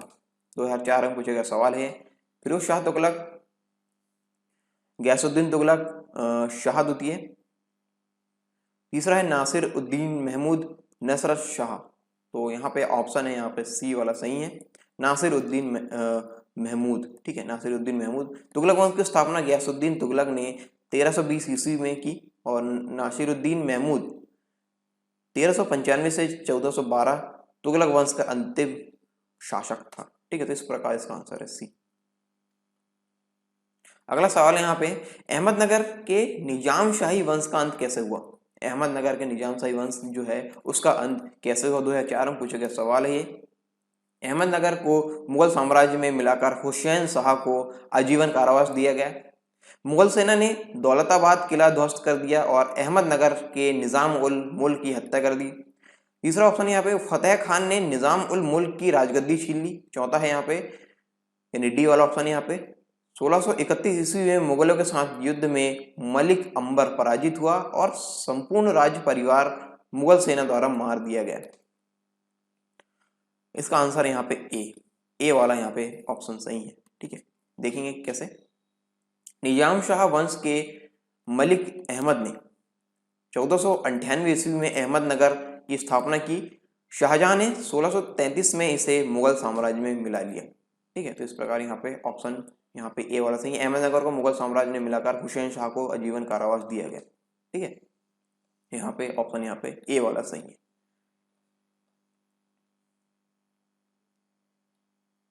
अगला सवाल हम देखते हैं, सिख गुरुओं से संबंधित निम्नलिखित कथनों पर विचार कीजिए। 2004 में पूछे गया सवाल है। यहाँ पे कथन दिए गए, इन पर विचार करना है और बताना है इनमें से कौन से सही है, कौन सा है, कौन से यहाँ पे सही है। पहला कथन यहाँ पे है, बंदा बहादुर को तेग बहादुर ने सिखों का सैन्य प्रमुख नियुक्त किया। दूसरा कथन, गुरु अर्जुन देव सिखों के गुरु गुरु रामदास के पश्चात बने। तीसरा कथन यहाँ पे है, गुरु अर्जुन देव ने सिखों को उनकी अपनी लिपि गुरुमुखी दी। ठीक है, 3 कथन यहाँ पे दिए गए, इसका आंसर सही वाला है बी, यानी ऑप्शन जो कथन यहाँ पे दूसरा है और तीसरा है वो सही है, यानी ऑप्शन यहाँ पे यानी जो विकल्प है वो दूसरा यहाँ पे सही है, बी वाला है। ठीक है, आंसर है इसका बी। ठीक है, जानते हैं और इसके बारे में। बंदा बहादुर को गुरु गोविंद सिंह ने सिखों की सेना का प्रमुख नियुक्त किया। रामदास के पश्चात गुरु अर्जुन देव हुए। ठीक है, रामदास के पश्चात गुरु अर्जुन देव हुए जिन्होंने सिखों को गुरुमुखी लिपि दी। ठीक है, रामदास के पश्चात गुरु अर्जुन देव हुए जिन्होंने सिखों को गुरुमुखी लिपि यहाँ पे दी। ठीक है, तो इसका आंसर यहाँ पे बी। 2 और यहाँ पे कथन 2 और कथन 3 सही है, ऑप्शन यहाँ पे बी। अगला सवाल यहाँ पे है, कौन से वृहत मंदिर की प्रारंभिक अभिकल्पना तथा निर्माण सूर्यवर्मन के राज्यकाल के दौरान हुए? 2006 में पूछे गया सवाल है। पहला ऑप्शन यहाँ पे है श्री मरियम्मन मंदिर, अंकोर वाट मंदिर, वाटू केव्स मंदिर, कामाख्या मंदिर। तो यहाँ पे है ऑप्शन इसका बी ऑप्शन यहाँ पे अंकोर वाट मंदिर। अंकोर वाट का मंदिर हिंदू देवता विष्णु को समर्पित है और इसका निर्माण सूर्यवर्मन द्वितीय के राज्यकाल में प्रारंभ हुआ। यह विश्व की सबसे बड़ी धार्मिक इमारत है। ठीक है, विश्व की सबसे बड़ी धार्मिक इमारत ये है, इसलिए इसका आंसर है यहाँ पे बी, अंकोर वाट मंदिर। ठीक है, अगला सवाल हम देखते हैं। जब राजा वोडियार ने मैसूर राज्य की स्थापना की तब विजयनगर साम्राज्य का शासक कौन था? 2006 में पूछे गया सवाल है। सदाशिव, तिरुमल, रंगा द्वितीय, वेंकट द्वितीय। इसका आंसर है यहाँ पे डी, वेंकट द्वितीय। ठीक है, राजा वाडियार ने 1612 ईस्वी में मैसूर राज्य की स्थापना की। इनके समकालीन विजयनगर का शासक वेंकट द्वितीय था, वेंकट द्वितीय। अगला सवाल, वर्ष 1613 में अंग्रेजी ईस्ट इंडिया कंपनी को कहाँ एक कारखाना यानी जो व्यापार स्थल है स्थापित करने की अनुमति मिली? 2006 में पूछे गया सवाल है। बेंगलोर, मद्रास, मसूलीपट्टनम, सूरत। इसका आंसर है डी, सूरत। ठीक है, 1613 ईस्वी में ब्रिटिश ईस्ट इंडिया कंपनी को सूरत में एक कारखाना स्थापित करने की अनुमति मिली। इस समय मुगल शासक जहांगीर था, जहांगीर के शासनकाल में ये अनुमति यहाँ पे मिली थी, सूरत में जो व्यापार स्थल यानी एक कारखाना स्थापित करने की। आंसर यहाँ पे डी, सूरत। अगला सवाल कथन और कारण से संबंधित है। ये तो कथन यहाँ पे है और कारण यहाँ पे दिए गए हैं। यहाँ पे बताना है कि किस प्रकार इन कूटों पर संज्ञा बैठेगा। तो कथन हम पढ़ते हैं। मोहम्मद बिन तुगलक ने एक नया स्वर्ण सिक्का जारी किया जो इब्न बतूता द्वारा दीनार कहलाया गया। कारण हम देखते हैं इस कथन का। मोहम्मद बिन तुगलक पश्चिम एशियाई तथा उत्तरी अफ्रीकी देशों के साथ व्यापार में अभिवृद्धि के लिए स्वर्ण सिक्कों की टोकन मुद्रा जारी करना चाहता था। 2006 में पूछे गया सवाल है। यहाँ पे कथन जो यहाँ पे दिए गए ऑप्शन ए और आर दोनों सही हैं। आर ए का सही स्पष्टीकरण है और इस प्रकार ये कथन जैसा कि हम पहले पढ़ चुके हैं, ये कथन यहाँ पे दिए गए हैं, हमको बताना है कौन सा यहाँ पे सही है। तो यहाँ पे ऑप्शन यहाँ पे सी वाला सही है, सी। ठीक है, यहाँ पे जो कथन है वो तो सही है लेकिन इसका कारण जो दिया गया है वो गलत है। ठीक है, कथन ये सही है, इसका कारण यहाँ पे गलत है। देखते हैं इसके बारे में और। मोहम्मद बिन तुगलक ने अपने जीवन में कई प्रयोग किए। इसी के तहत उसने सांकेतिक मुद्रा जारी करने के लिए कांसे के सिक्कों का प्रचलन प्रारंभ किया। ये इसकी घोर असफल योजनाओं में से एक थी। ठीक है, तो इस प्रकार इसका आंसर यहाँ पे सी वाला कथन ए सही है, परंतु आर जो कारण है इसका जो दिए गए वो यहाँ पे गलत है। अगला सवाल, दिल्ली की राजगद्दी पर अफगान शासकों के शासन का निम्नलिखित में से कौन सा एक सही कालानुक्रम है? 2006 में पूछा गया सवाल है। यहाँ पे कालानुक्रम यहाँ पे पूछा गया है दिल्ली की राजगद्दी पर अफगान शासकों के शासन का। सिकंदर शाह, इब्राहिम लोदी, बहलोल खान लोदी। ठीक है, इस प्रकार अगला जो ऑप्शन है सिकंदर शाह, बहलोल खान लोदी और इब्राहिम लोदी। बहलोल खान लोदी, सिकंदर शाह, इब्राहिम लोदी, बहलोल खान लोदी, इब्राहिम लोदी, सिकंदर शाह। तो किस प्रकार का कालानुक्रम यहाँ पे है? तो यहाँ पे हमको देखना है ऑप्शन यहाँ पे सी। ठीक है, ऑप्शन यहाँ पे सी वाला सही है, यानी आंसर है इसका सी। यहाँ पे देखते हैं इनका कालानुक्रम किस प्रकार है। बहलोल लोदी 1451 से 1489 तक रहे और सिकंदर शाह 1489 से लेके 1517 तक, और इब्राहिम लोदी का शासनकाल यहाँ पे 1517 से 1526 तक ये रहा। ठीक है, तो इस प्रकार इसका जो कालानुक्रम जो बन रहा है, बहलोल लोदी, सिकंदर शाह और इब्राहिम लोदी। बहलोल लोदी, सिकंदर शाह, इब्राहिम लोदी, इसका ऑप्शन यहाँ पे सी वाला सही है, यानी आंसर है सी। अगला सवाल यहाँ पे है, भक्त तुकाराम कौन से मुगल सम्राट के समकालीन थे? 2006 में पूछा गया सवाल है। बाबर, अकबर, जहांगीर, औरंगजेब। इसका आंसर है सी, जहांगीर। ठीक है, जानेंगे इसके बारे में। और तुकाराम 1608 से 1650 के अंतर्गत मराठा भक्त संत थे तथा कृष्ण के अनुयायी थे। ये दो मुगल शासकों के समकालीन थे। जहांगीर 1605 से 1627 तथा शाहजहां 1627 से 1557, ये दो मुगल शासकों के समकालीन थे। किस किस के? जहांगीर और शाहजहां के। तो यहाँ पे ऑप्शन यहाँ पे जहांगीर। ठीक है, ऑप्शन यहाँ पे सी वाला सही है। अगला सवाल यहाँ पे, भारत के इतिहास के संदर्भ में अब्दुल हमीद लाहौरी कौन थे? अब्दुल हमीद लाहौरी 2006 में पूछा गया सवाल है। अकबर के शासन में एक महत्वपूर्ण सैन्य कमांडर, शाहजहां के शासन का एक राजकीय इतिहासकार, औरंगजेब का एक महत्वपूर्ण सामंत तथा विश्वास पात्र, मोहम्मद शाह के शासन में एक इतिवृत्तकार तथा कवि। इसका आंसर यहाँ पे बी, शाहजहां के शासनकाल का एक राजकीय इतिहासकार। ठीक है, तो इसका आंसर यहाँ पे बी है। देखते हैं इसके बारे में। और अब्दुल हमीद लाहौरी एक यात्री था जो शाहजहां के शासनकाल में भारत आया, जिसे शाहजहां ने राजकीय इतिहासकार नियुक्त किया। इसने बादशाहनामा पुस्तक की रचना की, जिसमें शाहजहां के काल का विवरण है, बादशाहनामा। ठीक है, इस प्रकार इसका आंसर है बी। अगला सवाल, प्रसिद्ध विजय विठल मंदिर जिसके 56 तक्षित स्तंभ संगीतमय स्वर म्यूजिकल नोट्स निकालते हैं, कहाँ अवस्थित है? 2007 में पूछा गया सवाल है। बेलूर, भद्राचलम, हम्पी या श्रीरंगम। इसका आंसर यहाँ पे सी, हम्पी। ठीक है, हम्पी। विजय विठल मंदिर हम्पी में अवस्थित है, जो विजयनगर साम्राज्य की राजधानी थी। इसका निर्माण कृष्णदेव राय द्वारा कराया गया, इसलिए इसका आंसर है यहाँ पे सी। ठीक है, हम्पी। अगला सवाल यहाँ पे हम देखते हैं, किस मुगल सम्राट के काल में इंग्लिश ईस्ट इंडिया कंपनी ने भारत में अपना सर्वप्रथम कारखाना स्थापित किया? ये रिपीट हो रहा है सवाल। ठीक है, ये पहले भी हम पढ़ चुके हैं।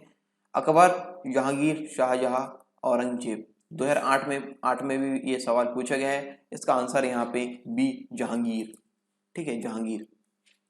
विलियम हॉकिंस जहांगीर के दरबार में आया और इसने जहांगीर से सूरत 1613 में सूरत में फैक्ट्री खोलने की अनुमति प्राप्त की।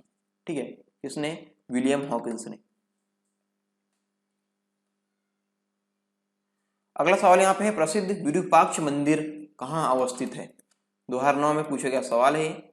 भद्राचलम, चिदम्बरम, हम्पी, श्रीकालहस्ती। इसका आंसर है सी। ठीक है, हम्पी। विरूपाक्ष मंदिर कर्नाटक के हम्पी में तुंगभद्रा नदी के दक्षिणी तट पर स्थित है। ये अब विश्व धरोहर है। ठीक है, और इसका निर्माण कृष्णदेव राय ने 1509 में कराया था। इसका आंसर यहाँ पे सी, हम्पी।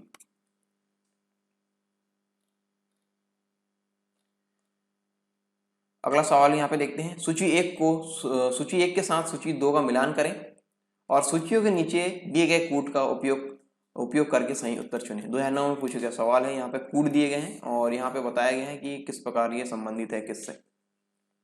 विजय शंकर मंदिर, राजरानी मंदिर, कंदरिया मंदिर और भीमेश्वर मंदिर। यहाँ पे राज्य है, ये प्रसिद्ध मंदिर है और यहाँ पे राज्य दिए गए आंध्र प्रदेश, कर्नाटक, मध्य प्रदेश, उड़ीसा। तो हम यहाँ पे इसका जो सही वाला क्रम है वो देख लेते हैं। तो यहाँ पे ऑप्शन जो ऑप्शन है ए वाला सही है। इसके अंतर्गत हम देखते हैं, भीमेश्वर मंदिर काकीनाड़ा आंध्र प्रदेश के अंतर्गत है। भीमेश्वर मंदिर काकीनाड़ा आंध्र प्रदेश के अंतर्गत है, ये है। कंदरिया मंदिर खजुराहो मध्य प्रदेश संबंधित है। कंदरिया मंदिर मध्य प्रदेश संबंधित है। और राजरानी मंदिर भुवनेश्वर उड़ीसा संबंधित है। भुवनेश्वर उड़ीसा संबंधित है। और ये विजय शंकर मंदिर श्रृंगेरी कर्नाटक संबंधित है। ठीक है, ये कर्नाटक से संबंधित। तो यहाँ पे इस प्रकार ए वाला ऑप्शन यहाँ पे ए का 2, बी का 4, सी का 3 और डी का 1, इस प्रकार यहाँ पे ये क्रम यहाँ पे बन रहा है। तो इस प्रकार इसका ऑप्शन है ए वाला सही है। ठीक है, 78 का जो यहाँ पे सवाल दिए गए हैं वो यहाँ पे जो मिलान है इस प्रकार सही है। ठीक है, ऑप्शन यहाँ पे ए है। ठीक है, ये मैंने आपको यहाँ बता दिया कि इस प्रकार ये सही वाला क्रम है। 2009 में पूछा गया सवाल था। अगला सवाल हम देखते हैं, अंग्रेजों ने सूरत में अपनी पहली फैक्ट्री किसकी अनुमति से स्थापित की थी? ये भी रिपीट वाला सवाल है, 2009 में भी पूछा गया सवाल है। अकबर, जहांगीर, शाहजहां, औरंगजेब। तो आपको रट गया होगा, इसका आंसर है बी, इंग्लैंड के राजा जेम्स प्रथम ने विलियम हॉकिंस को जहांगीर के दरबार में कारखाने खोलने की अनुमति प्राप्त करने के उद्देश्य से यहाँ पे भेजा था। तो ऑप्शन यहाँ पे बी, जहांगीर। अगला सवाल यहाँ पे, निम्नलिखित में से कौन भक्ति आंदोलन का प्रस्तावक नहीं था? 2010 में पूछा गया सवाल है, भक्ति आंदोलन का प्रस्तावक नहीं था। नागार्जुन, तुकाराम, त्यागराज, वल्लभाचार्य। इसका आंसर यहाँ पे है ए, नागार्जुन। नागार्जुन भक्ति काल के पहले दार्शनिक थे। ये माध्यमिका दर्शन के प्रणेता है। ठीक है, ये इस प्रकार इसका आंसर है यहाँ पे ए, नागार्जुन, जो भक्ति आंदोलन का प्रस्तावक नहीं था। ठीक है, अगला सवाल हम देखते हैं यहाँ पे, पूर्व मध्यकाल में भारत में बौद्ध धर्म में गिरावट क्यों शुरू हुई? पूर्व मध्यकाल में भारत में बौद्ध धर्म में गिरावट क्यों शुरू हुई? 2010 में पूछा गया सवाल है ये। बुद्ध उस समय तक विष्णु के अवतारों में से एक माने जाते थे और इस तरह वैष्णव धर्म का हिस्सा बन गए। मध्य एशिया से जनजातीय हमलावर तथा अंतिम गुप्त राजा के समय तक लोगों ने हिंदू धर्म अपनाया और बौद्धों को सताया। गुप्त वंश के राजा बौद्ध धर्म के प्रबल विरोधी थे। उपरोक्त या ऊपर दिए गए कथनों में से कौन सा यहाँ पे सही है? केवल एक और 3, केवल 2 और 3, केवल यहाँ पे 1, 2 और 3 तीनों। यहाँ पे हमको बताना है कौन सा यहाँ पे ऑप्शन यहाँ पे सही है। इसका आंसर है ए, केवल पहला वाला सही है। ठीक है, केवल पहला। उस समय बुद्ध उस समय तक विष्णु के अवतारों में से एक माने जाते थे और इस तरह वैष्णव धर्म का हिस्सा बन गए। ठीक है, और बुद्ध और इसके बारे में जानकारी ले लेते हैं। बुद्ध को विष्णु का 9वां अवतार माना गया था। मध्य एशिया से आने वाली कोई भी जनजाति बुद्ध मतावलंबियों को नहीं सताया, परंतु उनके द्वारा इन्हें संरक्षण भी प्राप्त नहीं हुआ। ठीक है, इस प्रकार इसका ऑप्शन इसका जो कथन है वो पहला वाला सही है, दूसरा और तीसरा गलत है। अगले सवाल पर हम आते हैं। अगला सवाल है यहाँ पे, सदियों से भारत में जीवित रही एक प्रमुख परंपरा ध्रुपद के संदर्भ में, ध्रुपद, ठीक है, इसका संदर्भ में निम्नलिखित में से कौन से कथन सही है? 2012 में पूछा गया सवाल है। ध्रुपद की उत्पत्ति तथा विकास मुगल काल में राजपूत राज्यों में हुआ। ध्रुपद प्रमुखतः भक्ति और आध्यात्म का संगीत है। ध्रुपद आलाप मंत्रों से लिए गए संस्कृत अक्षरों पर आधारित है। तो यहाँ पे कुछ कूट यहाँ पे दिए गए हैं, यहाँ पे हमको सही उत्तर चुनना है। ठीक है, केवल 1 और 2, केवल 2 और 3, केवल 1, 2, 3 उपर्युक्त में से कोई भी सही नहीं है। तो यहाँ पे इसका आंसर क्या है? इसका आंसर यहाँ पे है बी, इसका आंसर यहाँ पे है बी, केवल 2 और 3 जो कथन यहाँ पे दिए गए हैं वो सही है। ठीक है, 2 और 3। ठीक है, ध्रुपद भक्ति एवं आध्यात्मिक संगीत है और ध्रुपद के आलाप मंत्र संस्कृत के श्लोकों पर आधारित है। ठीक है, इस प्रकार इसका ऑप्शन यहाँ पे बी वाला। ठीक है, कथन 2 और 3 यहाँ पे सही है, कथन 2 और 3, इस प्रकार ऑप्शन यहाँ पे है बी वाला सही। ठीक है, आगे हम देखते हैं अगला सवाल, मध्ययुगीन भारत के धार्मिक इतिहास के संदर्भ में सूफी संत निम्नलिखित में से किस तरह के आचरण का निर्वाह करते थे? पहला यहाँ पे है, पहला कथन यहाँ पे, ध्यान साधना और श्वास नियमन, एकांत में कठोर यौगिक व्यायाम, श्रोताओं में आध्यात्मिक हर्षोन्माद उत्पन्न करने के लिए पवित्र गीतों का गायन। निम्नलिखित कूटों के आधार पर सही उत्तर चुनिए। 2012 में पूछा गया सवाल है, केवल 1 और 2, केवल 2 और 3, केवल 3, 1, 2 और 3।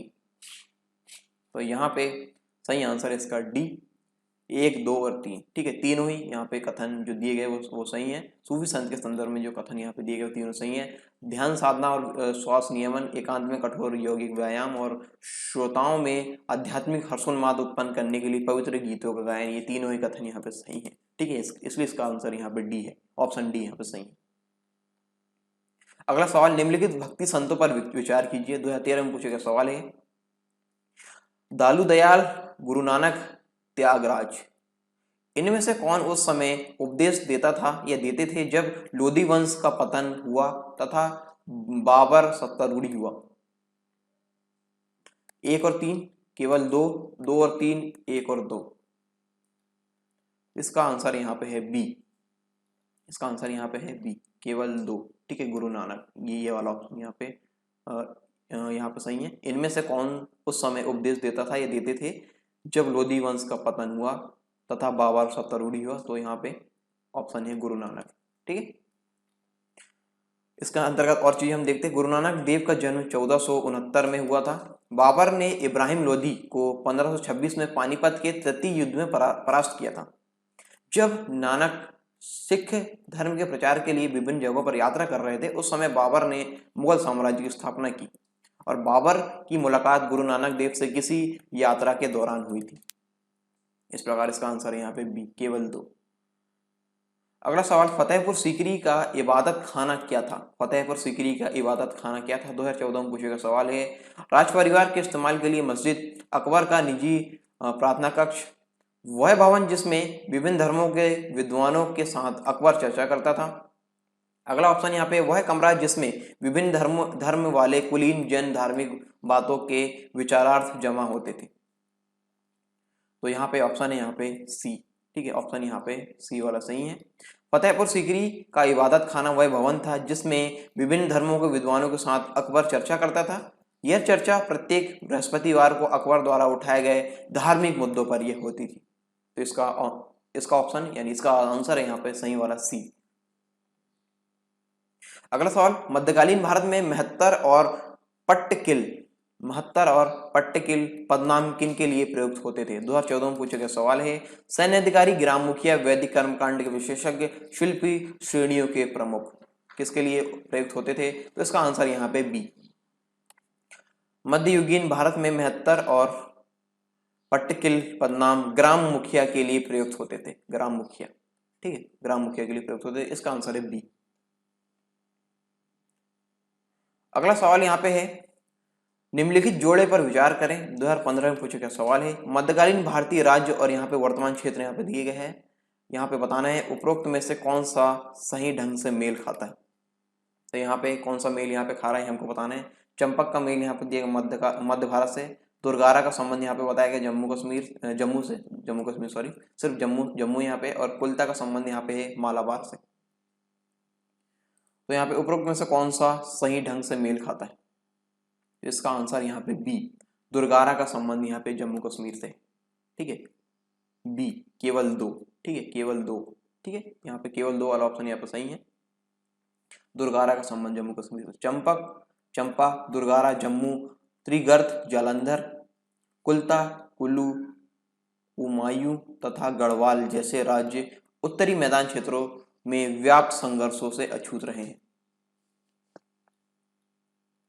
तो यहाँ पे दुर्गारा का संबंध यहाँ पे जम्मू से और केवल 2 वाला जो ऑप्शन है बी वो से यहाँ पे सही है।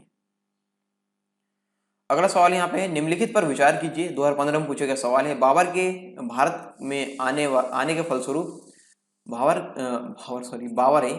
के भारत में आने के फलस्वरूप उपमहाद्वीप में बारूद के उपयोग की शुरुआत हुई। इस क्षेत्र की स्थापत्य कला में मेहराब और गुंबद बनाने की शुरुआत हुई। इस क्षेत्र में तिमुरिंद राजवंश स्थापित हुआ। तो यहाँ पे नीचे दिए गए कोड का प्रयोग कर सही उत्तर हमको चुनना है। केवल 1 और 2, यहाँ पे केवल 3, केवल 1 और 3, 1, 2 और 3। तो यहाँ पे हमको सही उत्तर बताना है। इसका आंसर है बी, केवल 3। ठीक है, इस क्षेत्र में तिमुरिंद राजवंश स्थापित हुआ। और जानते हैं इसके बारे में, भारतीय उपमहाद्वीप में बारूद का सर्वप्रथम प्रयोग 1367 में बहमनी एवं विजयनगर साम्राज्य के बीच हुए युद्ध में किया गया था। बहमनी और विजयनगर साम्राज्य के बीच युद्ध में किया गया था। और स्थापत्य कला में मेहराब एवं गुंबद का प्रयोग बाबर के भारत आने से पूर्व दिल्ली सल्तनत में ही प्रारंभ हो गया था। ठीक है, इस प्रकार इसका आंसर है बी, यानी केवल तीसरा ऑप्शन यहाँ पे सही है। अगला सवाल पे आते हैं। इनमें से किसने कृष्णा नदी की सहायक नदी के दक्षिणी तट पर एक नए नगर की स्थापना की और उस देवता के प्रतिनिधि के रूप में अपने इस नए राज्य पर शासन करने का दायित्व लिया, जिसके बारे में माना जाता था कि कृष्णा नदी से दक्षिण की समस्त भूमि उस देवता की है। तो यहाँ पर 2015 में पूछे गए सवाल है और इसके ऑप्शन हम देखते हैं। पहला ऑप्शन है अमोघ वर्ष प्रथम, दूसरा ऑप्शन है बल्लाल द्वितीय, तीसरा ऑप्शन है हरिहर प्रथम और चौथा है प्रताप रुद्र द्वितीय। इसका ऑप्शन जो ऑप्शन सही वाला है वो है सी वाला, हरिहर प्रथम। ठीक है, विजयनगर साम्राज्य की स्थापना 1336 ईस्वी में हरिहर तथा बुक्का ने कृष्णा की सहायक तुंगभद्रा नदी के दक्षिण तट पर की थी। ठीक है, तो इस प्रकार इसका ऑप्शन सही वाला है सी। ठीक है, सही आंसर इसका सी, हरिहर प्रथम। अगला सवाल, भारतीय इतिहास के मध्यकाल में बंजारे सामान्यतः कौन थे? 2016 में पूछे गए सवाल है। भारतीय इतिहास के मध्यकाल में बंजारे सामान्यतः कौन होते थे? कृषक, योद्धा, बुनकर, व्यापारी। तो यहाँ पे ऑप्शन यहाँ पे डी वाला सही है। भारत में बंजारे लोग ट्रांसपोर्टरों का सामान एक स्थान से दूसरे स्थान तक ले जाते थे। जो सामान वे ले जाते थे उनमें नमक, अनाज, जलाऊ लकड़ी और पशु शामिल थे, अतः बंजारे खानाबदोश व्यापारी थे। ठीक है, तो इसका आंसर यहाँ पे डी, व्यापारी। अगला सवाल यहाँ पे है, सम्राट अशोक के राजादेशों का सबसे पहले विकुटन किसने किया था? 2016 में पूछेगा सवाल है। George Buhler, James Prinsep, Max Muller और विलियम जोन्स। तो यहाँ पे है, इसका आंसर है सही जेम्स प्रिंसेप। ठीक है, जानते इसके बारे में और इसका ऑप्शन बी वाला सही है। 1838 में ब्रिटिश पुरातत्ववेत्ता और इतिहासकार जेम्स प्रिंसेप ने अशोक के शिलालेख की व्याख्या की। प्रिंसेप के अभिलेख सिद्ध करते हैं कि राजा द्वारा जारी किए गए शिलालेखों की श्रृंखला थी, जिसमें राजा ने स्वयं को देवताओं का प्रियदर्शी कहा था, राजा प्रियदर्शी कहा था। ठीक है, तो इस प्रकार ये इसके डिस्कशन है और ये बी वाला ऑप्शन यहाँ पे सही, यानी जेम्स प्रिंसेप। ठीक है, सबसे पहले विकुटन किसने किया था? तो ये आंसर इसका जेम्स प्रिंसेप ने 2016 में पूछा गया सवाल था ये। अगले प्रश्न पर आते हैं। भारत के धार्मिक इतिहास के संदर्भ में निम्नलिखित कथनों पर विचार कीजिए। 2016 में पूछा गया सवाल है। यहाँ पे उपर्युक्त कथनों में से कौन सा सही है ये हमको बताना है। कथन हम पढ़ते हैं। बोधिसत्व बौद्ध मत के हीनयान संप्रदाय की केंद्रीय संकल्पना है। बोधिसत्व अपने प्रबोध के मार्ग पर बढ़ता हुआ करुणामय है। बोधिसत्व समस्त सचेतन प्राणियों को उनके प्रबोध के मार्ग पर चलने में सहायता करने के लिए स्वयं की निर्वाण प्राप्ति विलंबित करता है। तो ये तीन यहाँ पे कथन दिए गए हैं, बताना है हमको कौन सा सही है। केवल एक, केवल दो और तीन, केवल दो, एक, दो और तीन। ठीक है, तो यहाँ पे इसका आंसर है बी, ऑप्शन बी यहाँ पे सही है, यानी केवल दो और तीन वाला जो कथन है वो यहाँ पे सही है। ठीक है, जानते हैं इसके बारे में और गहराई से। बोधिसत्व बौद्ध मत के महायान संप्रदाय की केंद्रीय संकल्पना है। बोधिसत्व का शाब्दिक अर्थ है बुद्धत्व की प्राप्ति, बुद्धत्व की प्राप्ति।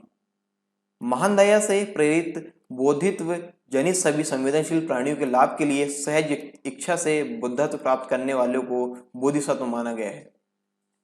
किसी भी व्यक्ति को केवल इस आधार पर बोधिसत्व नहीं कहा जा सकता कि वह भविष्य में बुद्धत्व को प्राप्त करेगा, बल्कि उसे सचेत रूप से इस मार्ग पर चलते हुए प्रयत्न करना होगा। इसलिए बोधिसत्व शब्द का प्रयोग गौतम बुद्ध के लिए किया गया है जब उन्होंने बुद्धत्व की स्थिति प्राप्त नहीं की थी। यह शब्द उनके पूर्व जन्मों में उनके लिए किया गया है। आगे देखते हैं। इस प्रकार बौद्ध धर्म की महायान शाखा में बोधिसत्व शब्द केंद्रीय भाव को व्यक्त करता है। अतः प्रथम जो कथन है, पहला नंबर का जो कथन है वो गलत है, जबकि दूसरा कथन है और तीसरा कथन यहाँ पे सही है इस ऑप्शन में। ठीक है, दूसरा कथन और तीसरा कथन यहाँ पे सही है इस प्रकार। ठीक, तो यहाँ पे ऑप्शन है यहाँ पे बी वाला सही है, बी। ठीक है, दो और तीन, केवल दो और तीन कथन यहाँ पे सही है। अगले सवाल पर हम आते हैं। अजंता और महाबलीपुरम के रूप में ज्ञात दो ऐतिहासिक स्थानों में कौन सी बात या बातें समान है? 2016 में पूछे गया सवाल है। नीचे दिए गए कूट का सही प्रयोग कर सही उत्तर चुनिए। ठीक है, प्रयोग का उपयोग कर सही उत्तर यहाँ पे चुनना है। पहले हम देख लेते हैं कथन के बारे में। दोनों एक ही समय काल में निर्मित हुए थे, अजंता और महाबलीपुरम के बारे में यहाँ पे है, और दोनों का एक ही धार्मिक संप्रदाय से संबंध है, और दोनों में शिलाकृत स्मारक है। तो यहाँ पे केवल एक और दो, केवल तीन, केवल एक और तीन उपर्युक्त कथनों में से कोई भी सही नहीं है। तो यहाँ पे इसका आंसर यहाँ पे है बी वाला, ठीक है, बी, केवल तीसरा यहाँ पे सही है। दोनों शिलाकृत स्मारक है, ठीक है। प्रथम व द्वितीय कथन गलत है क्योंकि अजंता बौद्ध गुफाएं का निर्माण दूसरी शताब्दी ईसा पूर्व से 5वीं शताब्दी ईसा पूर्व तक किया गया, जबकि महाबलीपुरम हिंदू मंदिर का निर्माण 7 से 8वीं शताब्दी के दौरान पल्लव नरेशों द्वारा किया गया था। तीसरा कथन यहाँ पे सही है, दोनों स्मारक चट्टानों को काटकर बनाए गए हैं, ठीक है। तो यहाँ पे जो ये दोनों शिलाकृत स्मारक है, ये वाला ऑप्शन यहाँ पे सही है, यानी तीसरा कथन यहाँ पे सही है। तो तीसरा कथन के लिए ऑप्शन यहाँ पे बी वाला यहाँ पे सही है, ठीक है, ऑप्शन है इसका बी। अगले सवाल पर हम आते हैं। मध्यकालीन भारत के आर्थिक इतिहास के संदर्भ में शब्द अर्घट्टा किसे निरूपित करता है? 2016 में पूछा गया सवाल है। अर्घट्टा शब्द बंधुआ मजदूर, सैन्य अधिकारियों को दिए गए भूमि अनुदान, भूमि की सिंचाई के लिए प्रयुक्त जलचक्र वाटर व्हील, कृषि भूमि में बदली गई बंजर भूमि। तो यहाँ पे अर्घट्टा शब्द का संबंध किससे है? इसका आंसर यहाँ पे है सी, आंसर यहाँ पे सी, ठीक है। पारसी पहिया एक यांत्रिक पानी उठाने का उपकरण है जो आमतौर पर बैलों, भैंसों या ऊंट जैसे जानवरों के द्वारा संचालित किया जाता है। इसका उपयोग आमतौर पर खुले कुओं से पानी खींचने के लिए किया जाता है। संस्कृत में अर्घट शब्द का प्रयोग प्राचीन ग्रंथों में पारसी पहिए के लिए किया जाता था। इसके लिए पारसी पहिए के लिए किया जाता था, ठीक है। अर्घट दो शब्दों का योग है। अर का मतलब होता है श्योम यानी पहिए का डंडा, ठीक है। अर का मतलब होता है श्योम यानी पहिए का डंडा, और घट शब्द का मतलब है यहाँ पे मटका, घट का मतलब है मटका, ठीक है। तो इस प्रकार यहाँ पे ऑप्शन जो सी है वो सही है, ठीक है। भूमि की सिंचाई के लिए प्रयुक्त जलचक्र यानी वाटर व्हील। अगला सवाल यहाँ पे है, भारत के सांस्कृतिक इतिहास के संदर्भ में इतिवृत्तों, राजवंशीय इतिहासों तथा वीर गाथाओं को कंठस्थ करना निम्नलिखित में से किसका व्यवसाय था? 2016 में पूछे गया सवाल है। श्रमण, परिव्राजक, अग्रहारिक, मगध, ठीक है। तो यहाँ पे इसका ऑप्शन यहाँ पे डी वाला सही है, मगध, ठीक है। मगध तथा सूताज का व्यवसाय या भारत के सांस्कृतिक इतिहास के संदर्भ में इतिवृत्तों, राजवंशीय इतिहासों तथा वीर गाथाओं को कंठस्थ करना, इसका ऑप्शन यहाँ पे डी वाला सही है, मगध, ठीक है। अगला सवाल यहाँ पे है 2016 में पूछा गया है, निम्नलिखित युगों पर विचार कीजिए। प्रसिद्ध स्थान यहाँ पे दिए गए और यहाँ पे क्षेत्र से संबंधित यहाँ पे चीजें यहाँ पे दी गई है। उपयुक्त युगों में से कौन से सही सुमेलित है, ये हमको बताना है। कौन सा यहाँ पे सुमेलित हमको बताना है। और यहाँ पे ये कूट यहाँ पे दिए गए, किसका संबंध किससे है? बोध गया का संबंध यहाँ पे बघेलखंड, ये बघेल नहीं बघेल है, ठीक है, बघेलखंड से यहाँ पे दिए गए, बघेलखंड, ठीक है। खजुराहो का संबंध बुंदेलखंड से यहाँ पे दिए गए हैं। शिरडी के संबंध विदर्भ से दिए गए हैं। नासिक का संबंध मालवा से दिए गए हैं। और तिरुपति के संबंध रायलसीमा से यहाँ पे दिए गए। उपयुक्त में से कौन से सही सुमेलित हमको बताना है। 1, 2 और 4, 2, 3, 4 और 5, केवल 2 और 5, और 1, 3, 4 और 5, ठीक है। तो यहाँ पे इसका आंसर है सी, ठीक है, केवल 2 और 5, केवल दूसरा और पांचवा वाला वाली जो जोड़ी यहाँ पे दी गई वो सही है, यानी जो युग में दी गई वो सही है। खजुराहो का संबंध यहाँ पे बुंदेलखंड से है और तिरुपति के संबंध रायलसीमा से है। केवल 2 और 5 वाले ऑप्शन वाली जो जोड़ी है वो यहाँ पे सही है। जानते हैं इसके बारे में। और खजुराहो बुंदेलखंड में स्थित है जबकि तिरुपति रायलसीमा में स्थित है, ठीक है। तो इस प्रकार ये दो वाले जो युग वो सही है, बाकी के युग यहाँ पे गलत है, ठीक है। बोध गया वाला युग गलत है, शिरडी वाले युग गलत है, नासिक वाले युग यहाँ पे गलत है। अगला सवाल हम देखते हैं। मध्यकालीन भारत के सांस्कृतिक इतिहास के संदर्भ में निम्नलिखित कथनों पर विचार कीजिए। 2016 में पूछा गया सवाल है। कथन यहाँ पे दिए गए 2 कथन है यहाँ पे, और उपयुक्त कथनों में से कौन सा है कौन से सही है हमको बताना है। कथन हम देखते हैं। तमिल क्षेत्र से सिद्ध चित्तर एकेश्वरवादी थे तथा मूर्ति पूजा की निंदा करते थे। दूसरा है, कन्नड़ क्षेत्र के लिंगायत पुनर्जन्म के सिद्धांत पर प्रश्न चिन्ह लगाते थे तथा जाति अधिक्रम को अस्वीकार करते थे।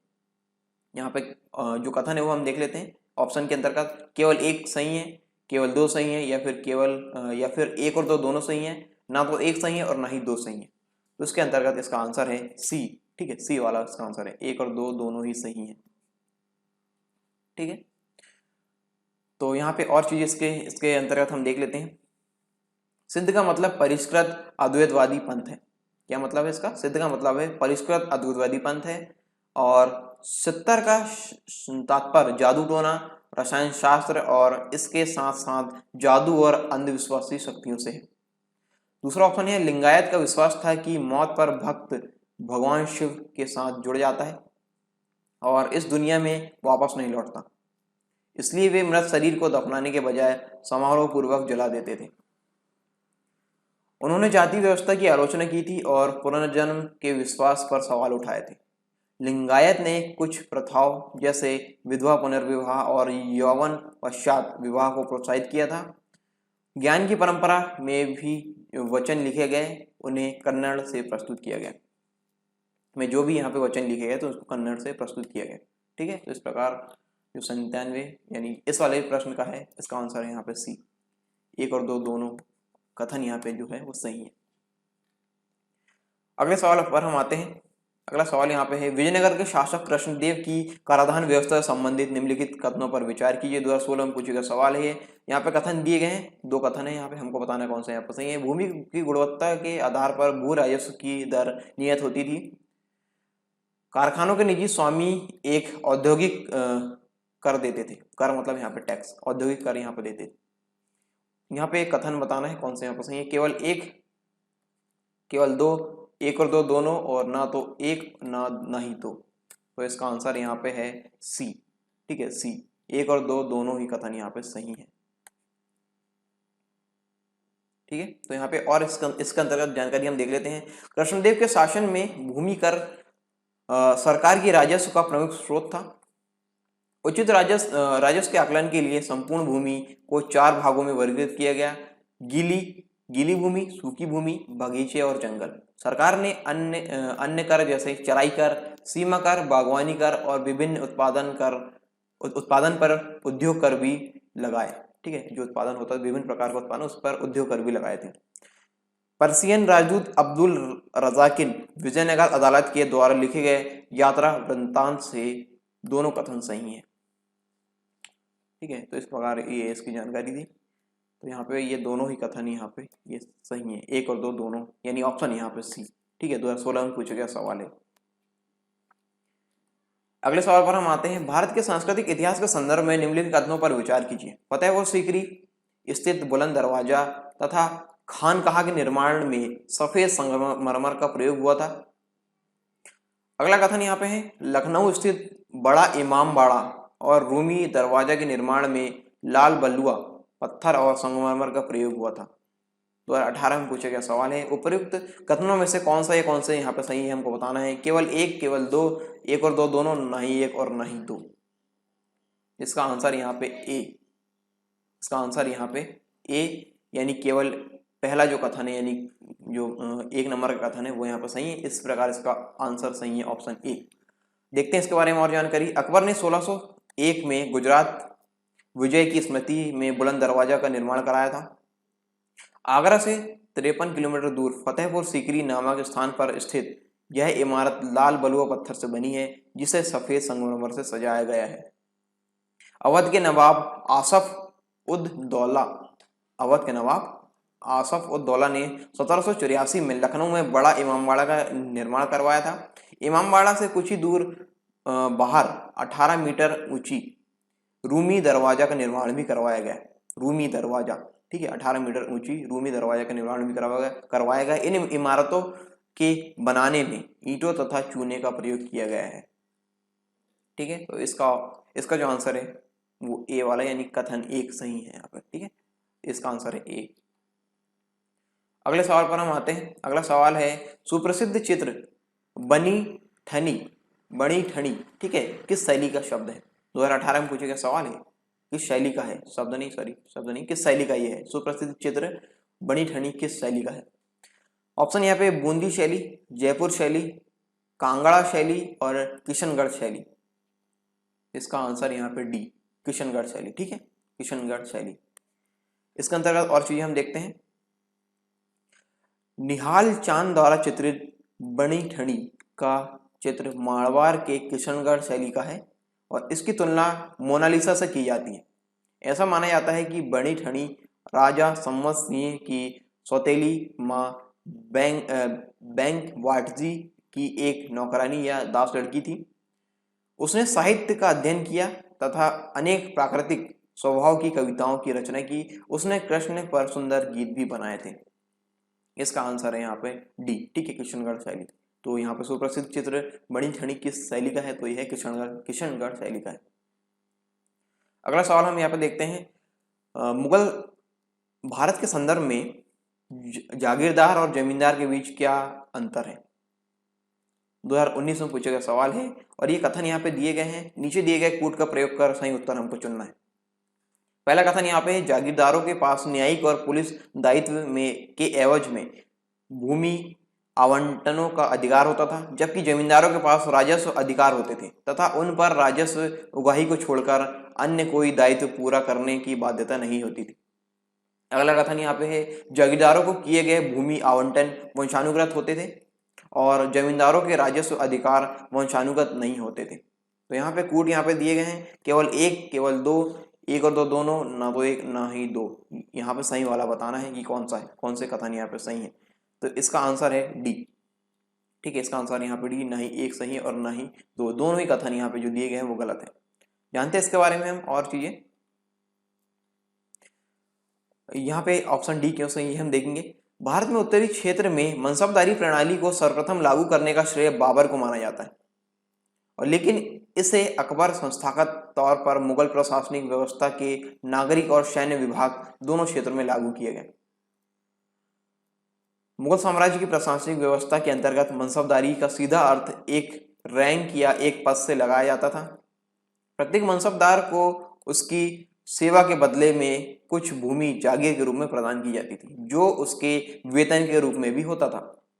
इस जागीर से मनसबदार सभी प्रकार के कर वसूल करने का अधिकारी होता था, जो कि सम्राट के द्वारा उससे प्रदान किए गए अधिकारों को दर्शाता था।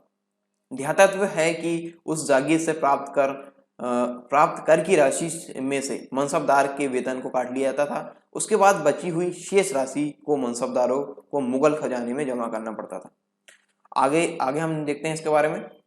जमींदारी प्रथा भारत में मुगल काल एवं ब्रिटिश काल में प्रचलित एक राजनीतिक सामाजिक कुरीति थी, जिसमें भूमि का स्वामित्व उस पर काम करने वालों का न होकर किसी और जमींदार का होता था, जो खेती करने वालों से कर वसूलते थे। मुगलों के समय जमींदारों के राजस्व अधिकार तथा जागीरदारों को किए गए भूमि आवंटन वंशानुगत नहीं होते थे।